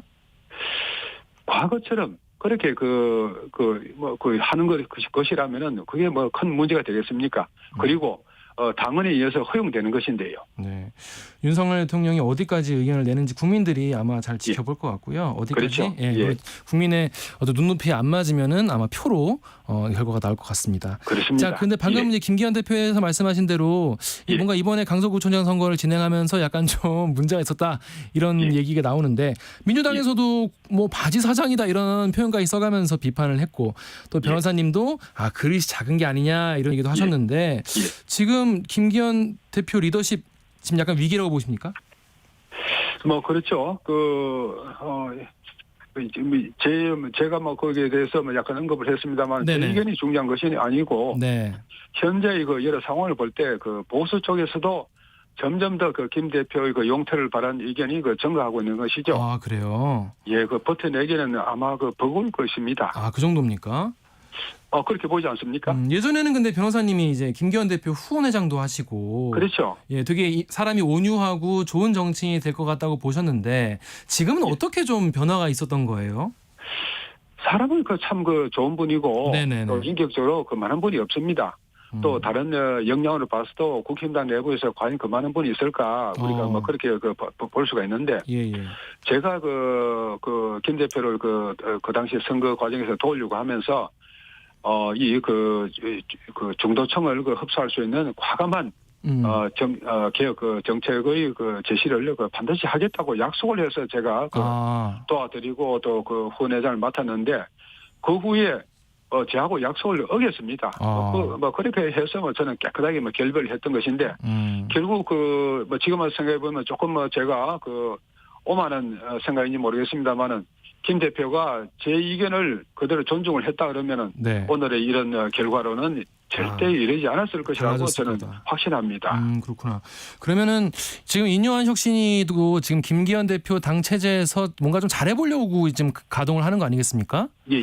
근데 여기서 뭔가 이제 정권을 위임을 한다고 4시간 동안 설득도 하셨다고 하는데 그러면 뭔가 성과가 좋아서 뭔가 당에 좀 혁신이 왔다. 그렇다고 하더라도 김기현 대표는 전국에는 뭔가 책임을 지고 물러나야 된다고 보시나요?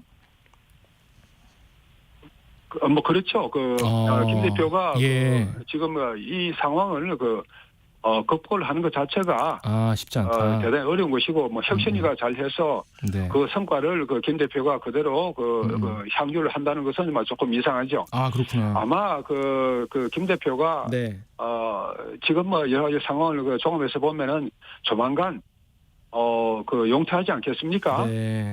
그리고 그 빈자리는 아마 비대위가 들어선다 그러면은 오히려 인요한 혁신위원장이 잘해 나가시는 경우에 인요한 혁신위원장이 바로 비대위원장 역할을 또 하실 수도 있겠죠. 그렇게까지 그림을 볼 수 있겠군요. 자, 우리 윤석열 대통령 행보에 대해서 짧게 말씀 좀 들어볼게요. 이번에 이제 최근에는 반성이라는 말씀도 하시고 국민은 옳다 이런 말씀도 하셨는데 이번에 이제 이태원 참사 추모식에 참석을 안 하시고 교회에 가셨지 않습니까? 그리고 박정희 전 대통령 추도식에는 또 참여를 하셔가지고 박근혜 전 대통령과 악수도 하시고 유가족에 대한 슬픔도 보이셨는데 이런 행보에 대해서는 좀 어떻게 보시나요? 먼저 이태원 참사 추모식에 참석하지 않으신 것은 그곳에 참석은 경호상의 문제도 있고 하니까 경호 때문에 과연 적절한 참석이 될 것이냐에 관해서 좀 회의적으로 볼 수가 있는 거죠. 네. 그러나 그럼에도 불구하고 윤석열 대통령이 최근에 또 여권 전체를 봐서 뚜렷한 방향 선회를 하는 것은 우리가 인정을 해야 될 것입니다. 뚜렷한 방향 선회를 했다. 윤석열 정부가 어떻게 했습니까? 두 개의 상징적인 사건이 그동안 일어났는데 첫 번째는 조정은 의원 말이죠. 좌도 아니고 우도 아니고 앞만 보고 가겠다는 조정은 의원이 제1로 인재 혐의로 받아들여졌죠. 그리고 두 번째로 인요한 혁신위원장 그분의 전반적인 성향은 과거의 국힘당의 방향과는 조금 다르죠.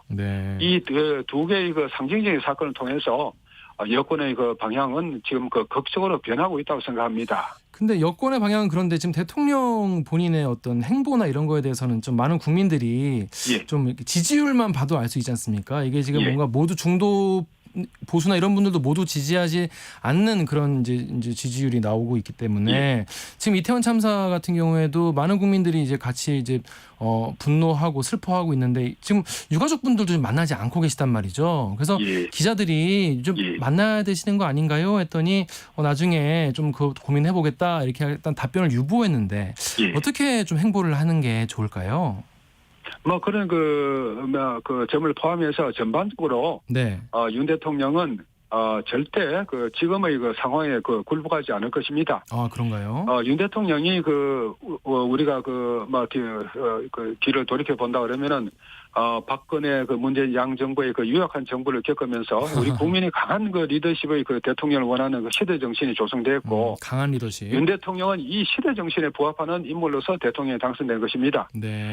이 윤 대통령의 성향이나 이런 정치 경력으로 봐서 윤 대통령은 절대 이 상황을 그대로 받아들이지 않고 반드시 정치적 승부수를 띄울 것으로 봅니다. 그런 우리가 구체적인 모습을 보면 그 안에 여러 가지 아까 말씀하신 이태원의 참사 유족들에 대한 그 적절한 좀 더 그 네. 깊이 있는 위로 네. 뭐 그런 것도 당연히 들어가겠죠. 네. 일단 대통령실은 일단 직접 유족 만날 계획이 있냐는 질문에 그런 부분도 잘 살펴보겠다라고 해서 일단 가능성을 좀 열어놓긴 했거든요. 그래서 예, 뭐 저는 조만간 네. 등장할 그 윤 대통령이 이제 그 어떤 정치적인 생명을 걸고 던지는 승부수, 네. 거기에는 뭐 이런 것도 포함해서 보다 더 깊이 있는 우리 사회의 어떤 그 근본적인 그 문제점들을 향해서 예. 윤 대통령이 그 예. 해결의 뭐 실마리를 제시하리라 생각합니다. 맞습니다. 네, 강력한 리더십 발휘하는 윤석열 그렇죠. 대통령 모습 예. 앞으로도 잘 지켜보겠습니다. 자, 그러면 여기까지 말씀 듣겠습니다. 지금까지 심평 변호사였습니다. 고맙습니다. 네, 감사합니다. 네. 여러분은 지금 아침 시사 프로의 최강자 KBS 최강 시사와 함께하고 계십니다.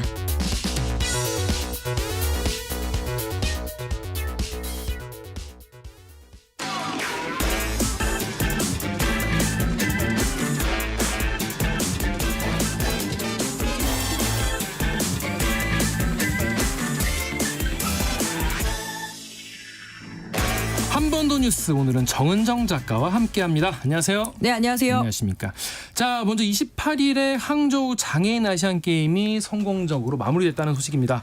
많은 분들이 패럴림픽이라고 잘못 알고 계신 분도 계시더라고요. 장애인 아시안 게임입니다. 맞습니다. 네, 그 뭐 메달 색깔은 중요한 것 같지는 않고요. 네. 총 103개를 따서 종합 4위를 달성을 했습니다.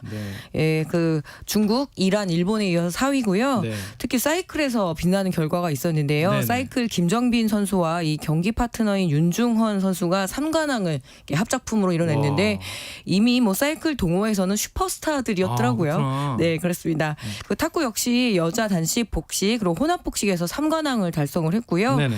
예, 그리고 뭐 예를 들어 수영부터 해서 양궁에서 고루고루 이렇게 메달을 따는데요. 네네. 뭐 사격에서도 땄고 그리고 또 뭐가 있냐면 이번에 그 체스 같은 첫 번째로 시작된 근데 메달은 비록 따지 못했지만 접전 끝에 이렇게 그 순위에는 오르는 석패. 네, 그렇습니다. 그렇습니다.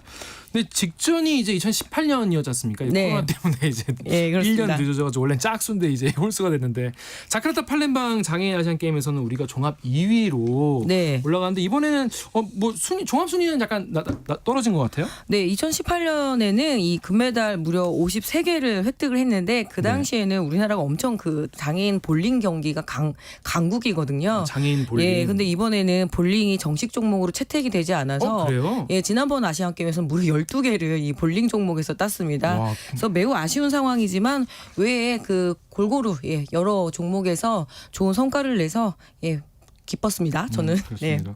근데 이번에 정식 이제 태권도랑 바둑에서도 금메달을 네, 땄죠. 그렇습니다. 그래서 태권도와 바둑에서도 이렇게 그 우승을 했고요. 그리고 또 이게 양궁, 수영, 휠체어 테니스, 핸드사이클, 론볼까지 골고루 금메달을 획득했으니까 어떤 한 종목에서 한꺼번에 따는 것보다 골고루 여러 종목에서 성과를 내는 것이 굉장히 중요하잖아요. 그만큼 우리나라에서 이제 장애인 체육인들이 다양한 분야에서 활동을 하고 계시다. 이런 방증이 될 수도 있을 것 같은데 좀 말씀하시는데 론볼이라는 종목은 제가 잘 몰라서 근데 어떤 종목입니까? 예, 잔디를 뜻하는 론하고 공을 뜨는 볼인데요. 일종의 이 볼링과 컬링과 매우 비슷합니다. 컬링이요? 그래서 눈에 잘 띄는 하얀색이나 노란색의 표적구를 파울 라인 안으로 던지고 그리고 나머지 선수들이 번갈아 가면서 그 표적구에 가장 근접하게 그러다 보면 상대방 공을 밀어내면 훨씬 더 유리하겠죠. 컬링이네, 컬링. 예, 그렇습니다. 그래서 이 론볼에서도 이번에 금메달을 획득을 했거든요.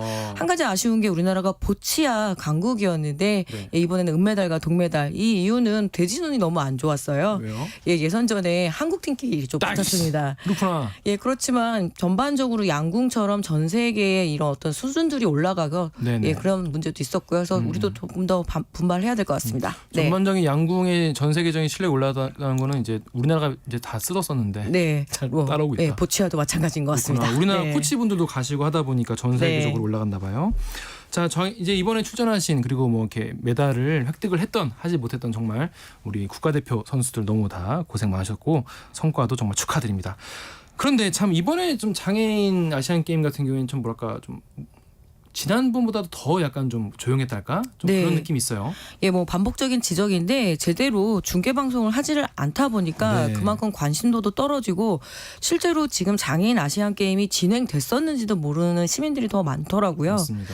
무엇보다 이 장애인 스포츠의 인권 침해 상황이 매우 심각한 수준이어서 이 문제를 지적하지 않을 수가 없는데요. 인권 침해, 예. 범죄에 가까운 인권 침해인가 봐요. 네. 예, 10월 24일 문화체육관광위원회 국정감사에서 국민의힘 김예지 의원이 지적을 네. 했습니다. 네. 이 시각장애인 구기 종목인 쇼다운에서 네. 지난 8월에 이 영국 버밍엄에서 그 경기가 있었습니다. 네, 8월에. 예, 근데 이 감독과 코치진들이 선수를 방치하고 자기들끼리 관광을 가거나 그리고 이 훈련 과정에서 어떤 모욕 이런 문제들이 지금 제기가 됐거든요. 그래서 차마 시각장애인이신데, 네네. 그래서 차마 입에 올리기 어려운 이런 비하 발언이나 성추행까지 이런 행동이 있어서 지금 국정감사에까지 지적이 됐고요. 이건 국정감사가 문제가 아니라 이거는 경찰이 수사를 해야 되는 네, 거죠. 그렇습니다. 그리고 이 국가인권위원회에서 이 장애인 체육 선수들의 인권 실태 발표 자료를 따르면 네. 비장애인 선수들에 비해서 어떤 폭력의 경험이나 성폭력 피해에 대한 경험도 훨씬 더 높고요. 그리고 무엇보다 어떤 스포츠에서 배제되는 이런 문제도 있기 때문에 스포츠에서 배제된다는 건 무슨 말씀이시죠? 뭐 경기에 참여에 대한 배제라던가 뭐 학교 체육 시간에서도 마찬가지고요. 그래서 이 금메달 몇 개 땄다 이런 소식을 그냥 경련으로 한 번씩 이렇게 전하게 되는데요. 그것보다는 전반적으로 어떤 스포츠, 특히 장애인 스포츠의 어떤 저변 확대가 매우 중요합니다. 특히 장애인 스포츠의 종목 같은 경우는 고령자들에게도 매우 좋거든요. 맞아요. 그래서 이런 문제가 좀 제기가 돼야 되지 않을까 싶네요. 우리가 옛날같이 금메달 몇 개 땄다고 막 국위 네. 선양됐다, 우리나라 선진국 이런 나라가 아니잖아요. 그렇습니다. 이제는. 그러니까 좀 저변이 확대되고 많은 분들이 또 장애인 분들도 네. 체육을 좀 더 쉽게 접하실 수 있도록 하는 과제가 있는 건데 이런 인권 침해나 이런 게 있으면 안 되겠죠. 이건 경찰이 수사해야 될 것 같습니다. 자, 다음으로 지금 단양의 보건의료 전문의 모시기 특급 작전이 펼쳐졌다고 하는데 지금 의료 문제가 많지 않습니까? 지방 네네네. 같은 경우에는 어떻게 지금 단양이 해결하려고 하고 있습니까? 네, 단양군 같은 경우에는 지금 보건의료원 건물을 짓고 내년 7월에 이렇게 운영을 하려고 하는데 지금 전문의 4명, 응급의학과 2명, 내과 1명, 정신건강의학과 1명 이렇게 모집을 하려고 하는데 4명인데요? 네, 진료 과목에 따라서 좀 다르긴 하지만 2억 원 후반에서 연봉이? 3억 원 후반까지 그리고 여기 아파트에 별장 그리고 가족들이 주말에 올 경우에 다양한 관광지의 어떤 그 할인이라든가 뭐 다양한 복지 혜택을 제공하겠다라고 해서 굉장히 파격적인 제안을 내걸었습니다. 그러니까 몸만 와라 이거네요. 네, 그렇습니다. 그래서 뭐 전문의뿐만 아니라 뭐 간호사나 공중보건의에게도 이렇게 숙소를 제공하고 다양한 복지 혜택 그리고 관광 뭐 이렇게 상품들을 이렇게 가족들에게 제공한다거나 이런 제시들을 하는데 문제는 참, 얼마나 지원을 할지 좀 걱정스럽네요. 그런데 아까 이제 보건의료원을 지었다고 네. 하셨는데 뭐 지방의료원이 아니라 보건의료원. 보건의료원은 뭡니까? 이게 따로 매우 있는 건가요? 낯서시죠? 뭐 네, 진주의료원, 그러니까요. 충주의료원 이런 지방의료원과 달리 병동이 달린 보건소로 이해를 하시면 될 것 병동에 같습니다. 있는 그러니까 입원할 수 있는 건가요? 네. 그 지방의료원 같은 경우에는 국비가 50%로 해서 네. 중앙정부에서 지원을 하는데 이 보건의료원 같은 경우에는 전적으로 지자체에서 책임을 지거든요. 단양군이 돈을 다 내야 되는 거예요? 네, 그렇습니다. 그래서 이번에 단양군도 용역 결과 보니까 매년 운영을 하게 되니까 필수 뭐 소아청소년과 산부인과 등등을 운영을 할 때 네. 연간 30억에서 40억 정도의 적자를 예측을 한다라고 하더라고요.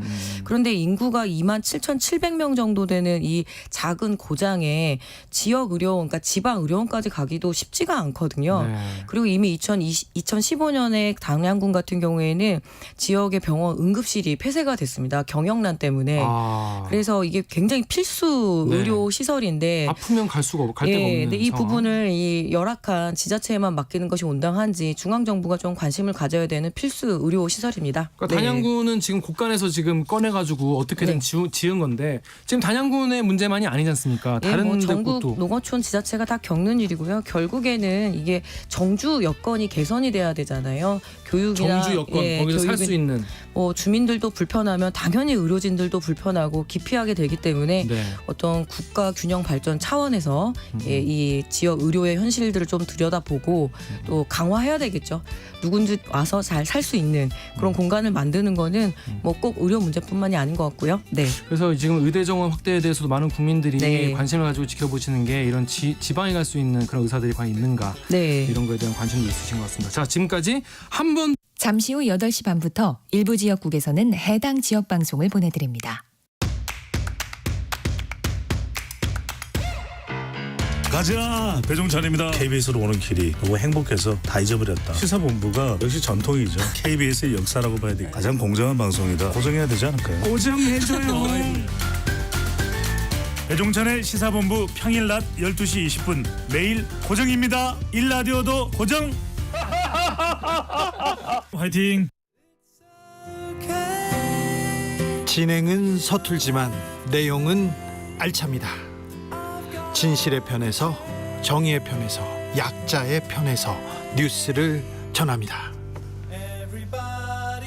주진우 라이브와 함께 더 많이 더 오래 웃었으면 좋겠습니다. 매일 오후 5시 5분 KBS 1라디오 주진우 라이브. 지금 시각은 8시 30분입니다. KBS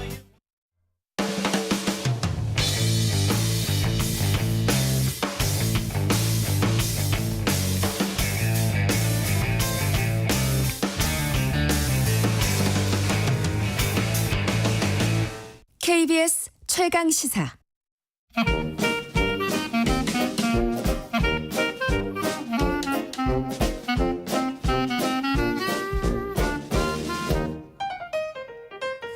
네, 최강 시사 월요일은 경제합시다 코너가 있어요. 오늘은 윤지호 이베스트 투자증권 리테일 사업부 대표와 함께합니다. 안녕하세요. 네, 안녕하십니까. 잘 부탁드리겠습니다. 제가 잘 부탁드리겠습니다. 네, 주식시장 얘기를 좀 해야 되는데요. 제 주변에 다들 울고 있어요. 다들 곡소리 나는데 표정 안 좋은 분들 대부분인데 지금 한국 주식 코스피 어떻습니까? 굉장히 이제 뻔한 얘기를 하자면, 뻔한 얘기부터 해야죠. 뻔한 얘기로 하면 뭐 흔히 우리가 주식시장에서 가치를 볼 때 뭐 PBR이라는 지표가 있습니다. 자본 총계 대비해서 보면 그걸 보면 한 0.83배 정도였거든요. 지난주 금요일 기준으로. 그럼 우리가 이제 보통 굉장히 가치 있다. 해볼만하다 이런 살만하다. 이렇게 할 수가 있어요. 그래서 단기적으로 여기서 뭐 주가가 뭐 여기서 크게 더 빠질 가능성은 낮다 봅니다. 근데 주식을 투자하는 이유는 우리가 돈 벌려고 하는 거 아니겠습니까? 그렇죠. 주식을 좀 편안하게 우리가 할 수 있는 시기냐 물어본다면 그게 참 어렵다는 거죠. 편하게 할 수 있는 시기가 따로 있긴 하죠. 그렇죠. 뭐 유동성이 확 풀렸다거나. 그리고 주가가 많이 빠져 있더라도 그래 이제는 뭔가 대책이 나와서 유동성도 공급되고 뭐 이보다 경제가 더 나빠지진 않을 거니까 지하실 없어요? 그 주가 올라갈 거야. 뭐 이럴 때가 있는데 지금은 전체적인 밸류는 싸졌는데 그런 환경 자체가 무르익었다 보기는 좀 힘들다. 그래서 상당히 혼란스럽다. 지금 그렇게 볼 수 있을 것 같습니다. 우리가 뭐 국내외로 혼란스러운 상황이니까 지수보다. 근데 주가가 빠지면서 환율도 많이 올랐어요. 그렇죠. 우리 흔히 작년 10월에 우리가 주시장에 있는 오랜 참가자들은 경험으로 알고 있죠. 그러니까 원달러 환율이 좀 약세가 어느 정도 좀 예를 들어서 1,500원 근처 가까이 가면 그때 주식 사면 된다. 왜냐하면 우리나라 수출 기업이 많으니까. 근데 지금 현재 1,350원 넘어서 하고 있다는 측면에서 보면 환율로 봐도 약한 건 맞는데 이게 뭐 인계 수준에 온 것인가? 혹시 1,400원 근처 가주는 거 아니야? 이런 생각이 있죠. 근데 사실 이런 게 우리가 많은 얘기를 하고 있는데 사실 이 모든 소위 그 환율이고 주식시장이고 이 불안감의 근원은 뭘까? 그러면 하나예요. 지금 생각나는 거는. 그러니까 우리가 올해 하반기가 되면 미국의 금리가 좀 안정화될 거로 봤거든요. 원래는. 그렇죠. 특히 미국채 10년짜리 금리가 있어요. 그렇습니다. 10년물 금리. 그렇죠. 매우 중요합니다. 10년물 금리가 좀 안정화되지 않을까. 그래서 하반기에 그럼 뭐 전 세계 경제도 좀 온기가 돌고 또 어느 정도 인플레가 잡히 이런 걸 생각했는데 이게 멈추질 않아요. 5% 돌파했죠. 그렇죠. 이게 우리의 트라우마처럼 인간이라는 건 원래 가까운 기억에 많이 종속되고 먼 기억은 잊혀지고 있거든요. 그렇죠. 가까운 기억에는 이렇게 안 좋으면 좀 있으면 연준에서 뭔가 정책을 소위 피벗이라고 하죠. 정책 전환을 해서 금리를 막 낮춰주고 막 부양을 할 거야 하는데 또 그 이전에 우리가 경험이 하나가 있어요. 바로 한 1973년 전후에 안 좋은 기억이죠. 뭐 알다시피 최근에 갑자기 중동에서도 시끄럽습니다. 그렇습니다. 뭐 이게 우리가 과거는 역사는 동일하진 않거든요. 마크 트웨인이 그런 말을 했잖아요. 반복되진 않지만 운율은 있다 그래서 라임 뭐 비슷한 지금의 운율이 뭘까 생각해보면 굳이 우리가 사례를 든다면 73년에 4차 중동전쟁이 열렸었거든요. 그래서 그때 보면 유가가 한 4배 급등했어요. 4배 급등. 지금으로 치면 10,000원까지 올라가요. 그렇죠. 근데 그 지금보다 이제 더 문제는 그때 좀 미국이 힘을 잃어가면서 되게 전 세계가 좀 전쟁이 여기저기 났었거든요.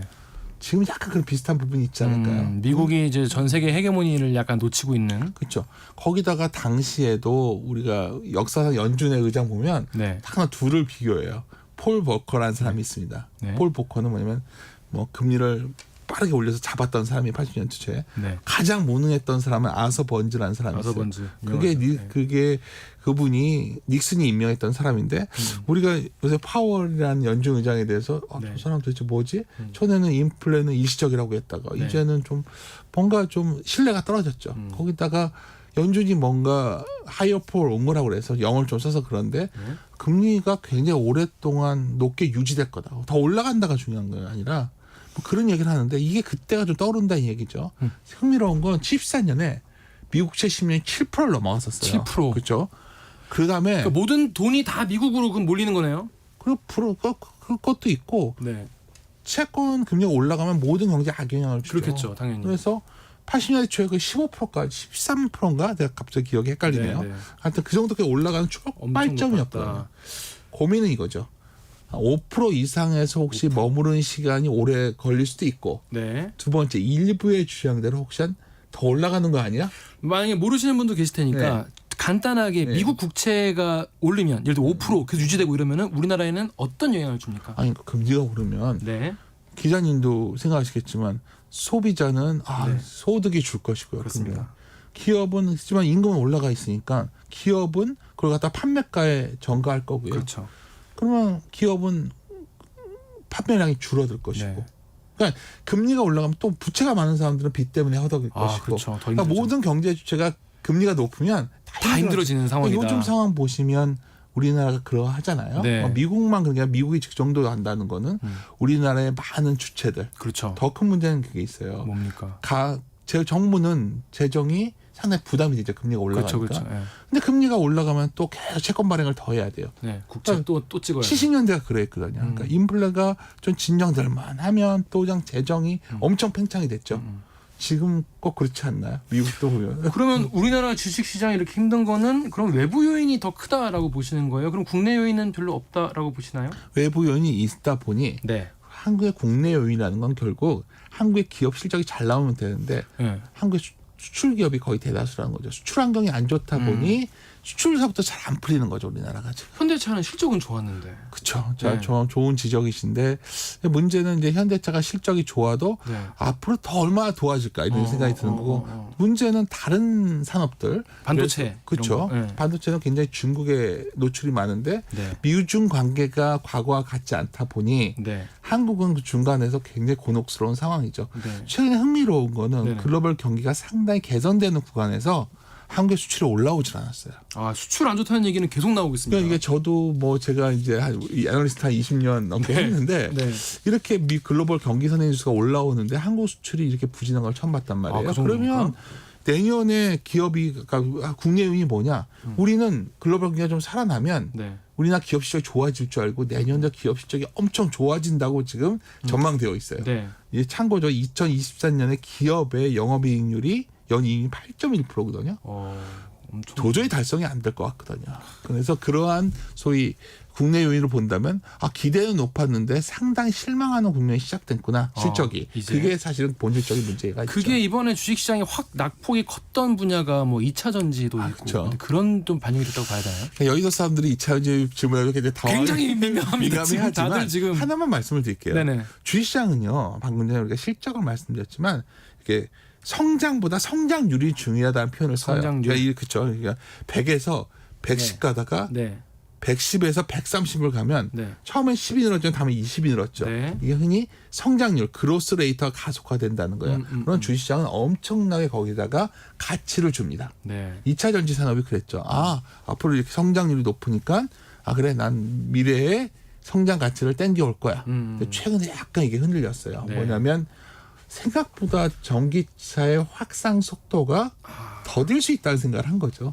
지금 안 그래도 지금 전기차 같은 경우에 네. 판매 중고차도 많이 나오고 지금 안 팔린다고 그렇습니다. 분위기 안 좋다는 얘기도 많이 나옵니다. 거기다 문제는 이런 거였죠. 막상 늘려가려고 하다 보니 네. 미국이나 뭐 중국이나 인프라가 좀 깔린 데는 괜찮은데 아닌 곳은 네. 이 인프라가 어마어마하게 든다는 거죠. 네. 그래서 시기가 좀 전기차로의 어떤 시장의 본격적인 전환이 좀 뒤로 늦춰지지 않을까. 이건 다른 말로 하면 2차 전지의 성장률에 좀 고민을 가져온 거죠. 그래서 그러다 보니 뭐 이 산업 자체가 좋냐 나쁘냐 보면 좋은 산업입니다. 앞으로. 그렇죠. 네. 근데 이 산업이 현재 지금 뭐 성장 가치에 비해서 매우 싸냐 물어보면 주가 많이 빠졌음에도 네. 아직도 좀 고민스럽다는 거죠. 아직도. 그게 사실은 시장의 딜레마에 빠져 있는 거죠. 워낙 많이 올랐었다는. 좋은 산업입니다. 그래서 뭐 나는 장기 투자자야. 그러니까 나는 이거 신경 안 쓰겠어. 그것도 네. 좋은 방법이에요. 네, 네, 근데 이제 중요한 건 주식시장이라는 건 뭐 열보합보다는 반보합이 중요하다는 말 많이 해요. 반보합을. 그러니까 우리 야간에 밤에 등산할 때 등산 잘 네. 못하지만 네. 랜턴을 켜고서 걸어간다는 느낌으로 가야 네. 된다는 표현이 있어요. 각 분기마다 실적을 확인하면서 그런 측면에서 본다면 지금 이 길이 그리 순탄하진 않은 상황이다. 많은 분들이 지금 들고 계신 이른바 예전에 국민주라고 불렸던 카카오 얘기 잠깐 해야 되거든요. 왜냐면 카카오 앞으로 계속 잘 될 거다라고 생각을 하고 100만 원 간다 막 이런 얘기도 있었는데 처음 뵀는데 곤란한지 몰라서 아니, 카카오는 많은 분들이 지금 그쵸? 이제 물려 계시기 때문에 16만 8천 원까지 갔었는데 지금 3만 원, 3만 7천 원인가. 여의도에서 바라보는 카카오에 대한 시각은 놀랍다예요. 어떤 게 놀랐습니까? 어떤 거냐면 너무 대놓고 이렇게 했을까 과연? 왜냐면 에이 뭐 있겠지. 뭐 이유가 있었겠지.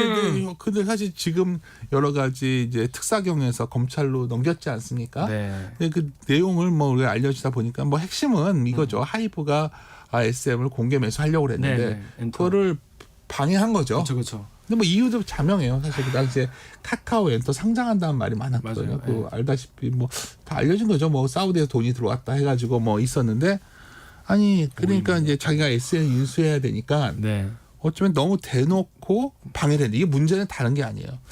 야 이게 돌아가는 상황을 보니 이게 대주주 자격 요건까지 건들 것 같단 말이에요. 카뱅에 카카오뱅크에. 그러면 이거 강제 매각되는 건가? 뭐 여의도에서 그런 시각까지 엄청 불안해하고 있어요 지금. 그렇죠. 이게 조사까지 받고 이러니까. 그렇죠. 그래서 카카오는 주주라면 이런 생각을 했죠. 우리가 주식을 볼 때 정성적 분석이 있고 정량적 분석이 있어요. 정량적 분석을 떠나 정성적으로 카카오는 매우 큰 실수를 했다. 왜냐하면 이건 너무 대놓고 이해 안 되고 이게 사실 주식이 다 찍히는데 그러면 이게 지금 다 반영된 주가예요? 아니면 더 내려갈 수도 있는 겁니까? 형님 반영된 주가라는 게 중요한 것보다 우리가 이 기업을 투자자로서 신뢰할 수 있는가의 문제가 생겼기 때문에 이건 다른 문제죠. 더 근본적인 문제. 만약에 이게 주식이 언젠가 빨리 올라갈 수도 있겠죠. 하지만 이제 과연 신뢰를 할까? 이거는 굉장히 좀 뼈아픈 어떤 경영진의 실수였고 그게 개인과 법인으로 나눠져 있다면 법인마저도 이제 상당히 그거에 대한 페널티를 좀 묶일 상황이 왔다 이렇게 보고 있습니다. 마지막으로 하나만 여쭤볼게요. 지금 많은 분들이 지금 한국 증시가 약세라고 하는데 그래서 뭐 역시 미주가 최고다. 한국 증시 누가 하냐 이런 분 얘기도 나오기 하는데 지금 한국 투자하는 분들, 한국 주식에 투자하는 분들에게 지금 그래도 좀 더 우리 희망이 있다라고 보시는지 아니면 지금은 좀 몸을 사리는 게 맞다고 보시는지 우리 최강시사 청취자 여러분께만 살짝 몰래 말씀 좀 부탁드리겠습니다. 살짝은 아니고요.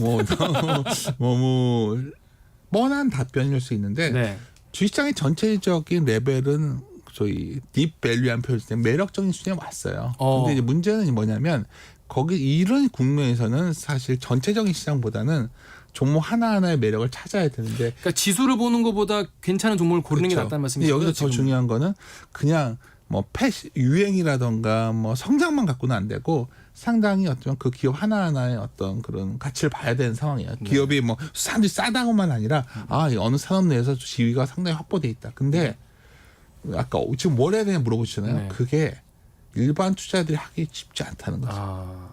문제는 그걸 일반 투자들이 다 할 수 있다면 누구나 돈을 벌 수 있을 텐데 그래서 그런 의미에서 본다면 투자자들은 뭐 이런 거 가능합니다. 최근에 이제 급락을 했지 않습니까? 뭐 오늘도 더 빠질 수도 있겠지만 이럴 때는 한 번씩 사보는 거죠. 소위 쉽게 말해서 주식을 사서 보유하는 바이앤홀드 전략은 내년 한 초까지는 적절한 전략이 아닌 것 같고요. 네. 트레이딩 바이라고 해서 네. 급락했을 때는 한 번씩 한 접근하는 번씩 사보는. 요 정도 전략이 그나마 연말 연초에 가능한 네. 전략이다. 이렇게 판단하고 있습니다. 떨어졌을 때 정찰병 조금씩 보내놓는. 그렇죠. 뭐 여기서 큰 수익을 노리시다보다는 그 정도 전략이 가능할 것 네, 같습니다. 알겠습니다. 경제합시다. 윤지호 EBS 투자증권 리테일 사업부 대표님과 말씀 나눴습니다. 고맙습니다. 네, 감사합니다. 고맙습니다. KBS 1라디오 최강시사 듣고 계신 지금 시각은 8시 43분입니다. 이 시각 출근길 교통정보입니다. 돌발 구간이 늘면서 출근 정체가 쉽게 풀리지 못하고 있습니다. 서해안고속도로 서울 방면으로는 서서울요금소에서 조남분기점 사이로 정체고요. 이후로 광명역 부근에서는 화물차 관련 화재 사고가 났습니다.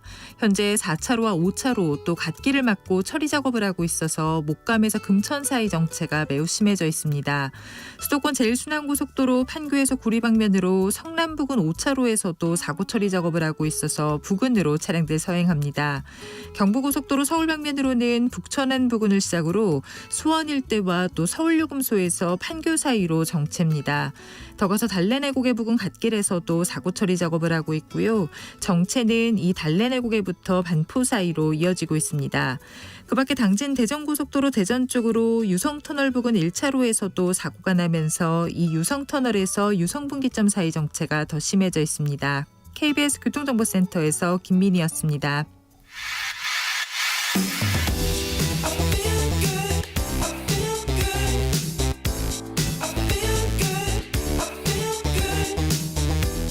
아침을 여는 기분 좋은 습관. KBS 최강시사. 자, 정부가 지난 27일에 국민연금 개혁을 위한 종합 계획안을 내놨는데요. 이게 이 운영 계획이요. 국무회의 그리고 대통령 승인을 거친 다음에 국회에 30일 정도에 제출이 됩니다. 근데 이 계획안에 구체적인 수치가 없어요. 그래서 많은 분들이 이게 맞냐 논란이 일고 있는데 일각에서는 백지다반지 낸 거 아니냐 이런 얘기까지 나오고 있습니다. 국민연금 재정계산위원회 위원이신 윤성명 한국보건사회연구원 명예연구위원과 주요 쟁점 짚어보겠습니다. 안녕하세요. 안녕하세요. 안녕하십니까. 그동안 이 관련해서 이제 뭐 조언도 하시면서 굉장히 바쁜 시간 보내셨을 것 같습니다. 네, 그렇습니다. 뭐 좀 정신이 없고요. 그러니까요. 또 우리 위원회 내부에서도 의견들이 다르다 보니까 그렇구나. 최근에 회의록이 공개된 걸 보시면 알겠지만 그 굉장히 저희들 논쟁이 치열했습니다. 치열하게, 시간 되시면 한번 청취자 네. 여러분들께서도 그 회의록 한번 보시면 예. 왜 이렇게 연금 문제가 쉽게 해결이 안 되고 복잡한지 좀 이해를 좀 하실 수 있을 것 같습니다. 이해 당사자가 굉장히 많이 얽혀 있고 네. 또 세대 간의 갈등도 있을 수 있기 때문에 굉장히 딱 정답을 찾기는 사실 거의 불가능한 이슈일 수도 있을 것 같아요. 네, 그렇습니다. 네. 일단 정부는 이번 운영 계획에서 보험료율 인상이 불가피하다라고 하면서도 수치는 나오지 않았는데 먼저 보험료율이 어떤 건지 짧게 설명 좀 부탁드릴게요. 예, 보험료율이라는 건 이제 우리가 국민연금제도가 사회보험제도라 그래서 국가가 이제 강제적으로 운영하는 제도인데 네. 그 모든 걸 뭐 운영하려고 그러면 뭔가 필요한 재원이 있을 거 아닙니까? 돈이 필요하지 않습니까? 네. 그 돈이 필요해서 보험료라는 이름을 붙여서 이제 걷고 있는데 네. 그 보험료가 이제 월급에 대해서 소득. 이제 소득 월급 근로소득에 대해서, 근로소득에 대해서. 예. 건강보험처럼 재산에 대한 소득은 아니고요. 네. 근로소득은 아니고 단지 근로소득인데 지금 현재 이제 여기 KBS 직원 같은 분들은 네. 보험료를 전체 9%를 걷고 있는데 KBS에서 4.5%를 내주시고 네. 직원 여러분들은 4.5%만 내고 있습니다. 반반. 네, 반면에 지역가입자라고 하는 분들은 뭐 뭐 자영장 하시는 분들하고 뭐 레미콘 기사 등등 이런 특수 형태의 근로자분들은 본인이 이제 9%를 다 부담을 하거든요. 네, 그러다 네, 보니까 이게 또 어떤 직종에 종사하느냐에 따라서 다르네요. 보험료 부담 체감도가 또 그렇겠네요. 이렇게 좀 다를 수가 있죠. 그렇습니다. 이번 정책 발표 정부 발표 나왔는데 수치가 안 나와서 많은 분들이 이거 어떤 의미인지 잘 모르는 분들 많이 계신데 어떻게 보셨는지. 뭐 지금 우리 사회자님 기자님 말씀 주셨지만 이거 백지 뭐 아니냐 그러는데 언론에서는 맹탕이다 그러면서 맹탕도 아닌 맹물이다 뭐 이렇게까지 아주 그러면 안 되는 거 아닌가요? 큰일 났네. 극단적인 표현을 쓰고 있는데 네. 하여튼 제가 25년 동안 보험료 9%에서 단 1% 포인트도 못 올렸어요. 네. 그러다 보니까 우리 정도의 연금 지급률이라는 게 또 중요합니다. 지급률은 뭐냐면 영어로는 뭐 인컴 리플레이스먼트 레이트 이제 소득 대체율이라 그러는데 네. 근로기간 동안 월급 받는 게 있지 않습니까? 네네. 월급 대비 연금을 얼마 주느냐가 지급률입니다. 얼마 뜯어가나? 아닙니다. 얼마 주는지. 근로기간 동안에 월급 받은 게 있으면 퇴직 이후에 이후에 그 받는 월급 거. 대비 얼마로 연금을 주느냐가 지급률입니다. 예, 지급률. 우리가 지금 낮다고는 하는데 우리가 그렇게 낮지 않고 조그만 나라 제하고는 OECD 한 평균 근처 갑니다. 지급률은. 근데 문제는 뭐냐면 받아가는 보험료율은 OECD 평균 대비 절반도 채 안 되고 있어요. 아, 조금 내고 많이 받는 구조군요. 근데 이게 25년 동안 1%포인트도 안 올리다 보니까 네. 국민 여러분들은 이게 당연한 줄 알아요. 우리가 빨리 올렸어야 되는데. 네, 그러다 보니까 예전에 차라리 25년, 20년 전에는 그때도 경기가 어렵다 그랬지만 지금보다는 낫잖아요. 성장률도 높았고 여러 가지 나왔는데 그때도 어렵다고 못 올렸는데 지금 또 그때보다는 더 어렵잖아요. 그래서 국민들 여러분들께서는 이렇게 살기 힘든데 우리한테 또 뭐 더 걷어가려고 그러냐. 또 이런 불만들이 굉장히 팽배하게 있거든요. 또 젊은 층들은 우리가 이런 보험료 내서 연금 받을 수 있을까 또 그러다 보니까 걱정하시죠. 이게 앞뒤로 모든 연령층에서 또 그렇고 특히 젊은 세대들은 더 걱정 많이 하세요. 솔직히 또 여서야대 국면에서 총선도 또 얼마 안 남았으니 정책 당국 입장에서는 또 여러 가지로 이것도 보험료 올린다 그러면 또 총선에서 또 굉장히 국민 여러분들이 또 안 좋은 표시를 하지 않으실까 뭐 이런 걱정도 좀 있었던 것 같아요. 네, 그래서 뭔가 백지로 낼 수밖에 없었다. 저희 어쨌든 객관적으로 보면 정부는 그렇다고 하지는 않지만 많은 전문가들이 볼 때는 그런 여러 가지 고려가 좀 포함되지 않았나 그렇게 생각합니다. 아니 근데 지난번에 저희 그 프로그램에 김용하 국민연금 재정계산위원회 위원장께서 나오셔가지고 2093년까지는 적립금 소진되지 않을 뭔가 묘수가 있다 이렇게 말씀하셨거든요. 수익률이나 지급 개시 연령을 줄이거나 뭐 이런 걸 조정하는 거 이런 거는 좀 반영이 안 된 겁니까? 글쎄 저희가 9월 1일 공청회 할 때 안이 18개 나와서 18개 나요? 도대체 뭐 하는 거냐 그랬는데 최종에 또 6개가 더 추가돼 갖고 14개요? 18개에다가 6개가 추가돼서 24개다 보니까 이건 뭐 당신들이 전문가 맞냐 이런 소리도 나왔었는데 제가 공청회를 할 때 재정 안정 달성할 수 있는 조합이 있었어요. 어떤 근데 겁니까? 이제 지금 보험료가 9%인데 10년 동안 매년 0.6%포인트씩 15%로 6%포인트를 올리고 그다음에 이건 국민 여러분들이 안 좋아하는데 근데 오해를 하시면 안 돼요. 지금 당장 올리는 게 아니라 2038년부터 5년마다 1세씩 올려서 2048년에 68세까지 연금 수급 연령을 3년 더 연장하는 거거든요. 거기다가 여기까지는 재정 안정이 안 되고 거기다 기금융 수익률을 잘해서 매년 0.6%포인트를 더 올릴 수 있으면 그 세 가지 조합이 되면 2093년까지 줄 돈을 확보할 수 있을 거다 그랬는데 저는 참고로 말씀드리면 제가 재정안정방을 당당했거든요. 그리고 제가 제안했던 게 보험료를 10년 동안 매년 0.6%포인트씩 15%까지 올리고 그다음에 저는 조금 이따 말씀드리겠지만 수급 연령 3년 연장하는 걸 국민 여러분들께서 잘 이해를 못해서 괜히 이 얘기 잘못 꺼냈다가는 개혁의 개자도 못 꺼내니까 다른 방법을 취하자. 2033년 이후에 자동 안정화 장치를 도입해서 자동 안정화 장치 어떤 겁니까? 자동 안정화 장치라는 게 뭐 이런 겁니다. 그러니까 지금 우리는 25년 동안 보험료를 단 1%도 못 올렸잖아요. 우리 정도 연금을 지급하는 나라들은 18%에서 20% 이상 걷고 있습니다. 엄청 많이 걷네요. 이것들을 좀 알려드리면서 우리가 공론화해야 되는데 그런데 정부에서 예전에도 안을 만들어서 국회를 갖고 가면 뭐 정부에서도 좀 적극적이지 않았고요. 그동안은 2007년 개혁 이후에는 국회에서는 국민들이 싫어한다고 또 다른 쪽으로 자꾸 가고 그러시는 거예요. 의원들은 이제 선거 투표를 해야 되니까. 그러니까 이게 다른 나라에서도 이런 일들이 있고 또 표피즘 정책들이 득세를 하다 보니 정치권에 맡겨두면 안 되겠다 그래서 자동 안정 장치는 뭐냐면 연금 제도를 크게 재정을 안 좋게 하는 게 세 가지가 있어요. 아이들을 적게 낳는 출산율이 적은 거고. 그렇죠. 저출산. 오래 살아서 연금 받는 게 늘어나는 거고. 고령화. 경제 성장률이 떨어져서 경제가 나빠지는. 세계 다 우리나라 얘기인데? 네, 다 얘기예요. 큰일 났죠. 그러니까 빨리빨리 재정 안정주의를 취해야 되는데. 그래서 독일 같은 경우는 Sustainability Factor, 지속 가능성 계수라는데 요 세 가지를 넣어봐요. 그래서 독일 연금 제도가 지속이 불가능하다 그러면 떨어진다 그러면 묻지도 않고 따지지도 않고 자동으로 연금을 조절해서 삭감을 해서 지금 우리가 걱정하는 2093년까지 별 문제 없이 연금제도가 지속 가능하게 만들어놨어요. 그리고 이렇게 지금 연금제도를 운영하는 나라가 시스템적으로 운영하는 거군요. 그래서 정치인들한테 법 통과시켜 주십시오 이런 사정하는 게 아니라 자동으로 조절이 된다는 거죠. 근데 자동 조절하는 것도 국회에서 통과돼야 될 거 아니에요? 그러니까 그걸 이제 다른 나라에서는 독일에서는 예를 들면 슈레더 총리가 진짜 아주 큰 마음 먹고 총대를 매야 되네요, 누가? 저 일본에서는 고이즈미 수상이 총대를 메고 통과를 시켜줬죠. 그런데 참고로 우리가 OECD 회원국이잖아요. OECD 회원국 중에서 노인 빈곤이 제일 높다 그러잖아요. 벌써 그렇게 됐죠. 그런데 자동 안정 장치를 도입한 나라들이 OECD 회원국 중에서 70%에 달하고 있습니다. 다 그렇게 하고 있군요. 그런데 그 자동 안정 장치 도입이 가장 필요한 나라 우리인데 우리는 얘기 조금 꺼냈다가 지금 뭐가 아니라 몰매를 맞고 있어요, 정부가. 그럼 이번에는 그러면 도입 안 될 걸로 보세요? 아니 저는 이거 국회에서 다른 거 몰라도 이건 본격적으로 논의를 해야 된다고 생각을 하는데 그런데 지금 언론에 저 어제 오늘 보도되는 게 원래 이 취지를 잘못 전달하고 있어요. 어떻게 좀 제가 오해받고 있습니까? 자동 안정장치를 도입하면 이게 저 연금 재정이 자동으로 안정되니까 네네. 소득 대체 급여율이 좀 떨어집니다. 적게 받는다. 네, 이게 하나가 이제 동전이 양면 있잖아요. 그렇죠, 그렇죠. 재정 안정이 되면 그렇죠. 좀 적게 받아야 되는데 그것 때문에 안 그래도 소득 대체 42.5가 적다고 더 올려달라는 분들이 꽤 많은데 그렇죠. 뭐 하겠다는 거냐, 니들 예. 뭐 이런 식으로 반발이 굉장히 심하고 또 그걸 주장하시는 분들이 또 언론 인터뷰를 통하면서 이건 말도 안 되는 거다 그러는데 그러니까 왜 말도 안 된다고 하시는 거예요? 소득 대체 더 조금밖에 안 보기 때문에. 연금 지급률이 더 떨어질 수 있다. 네네네네. 지금 우리 노인 빈곤율 굉장히 높은데 무슨 소리냐 뭐 이런 거죠. 그렇죠. 예. 근데 그게 잘못 오해하고 있다는 거예요. 뭐냐면 뭐 정부에서도 지금 아마 추진하고자 하는 건 자동 안정장치 지금 당장 하자는 게 아니라 네네. 우리가 이미 1998년 법이 통과돼서 2033년까지 점차적으로 연금 수급 연령이 65세까지 늘어납니다.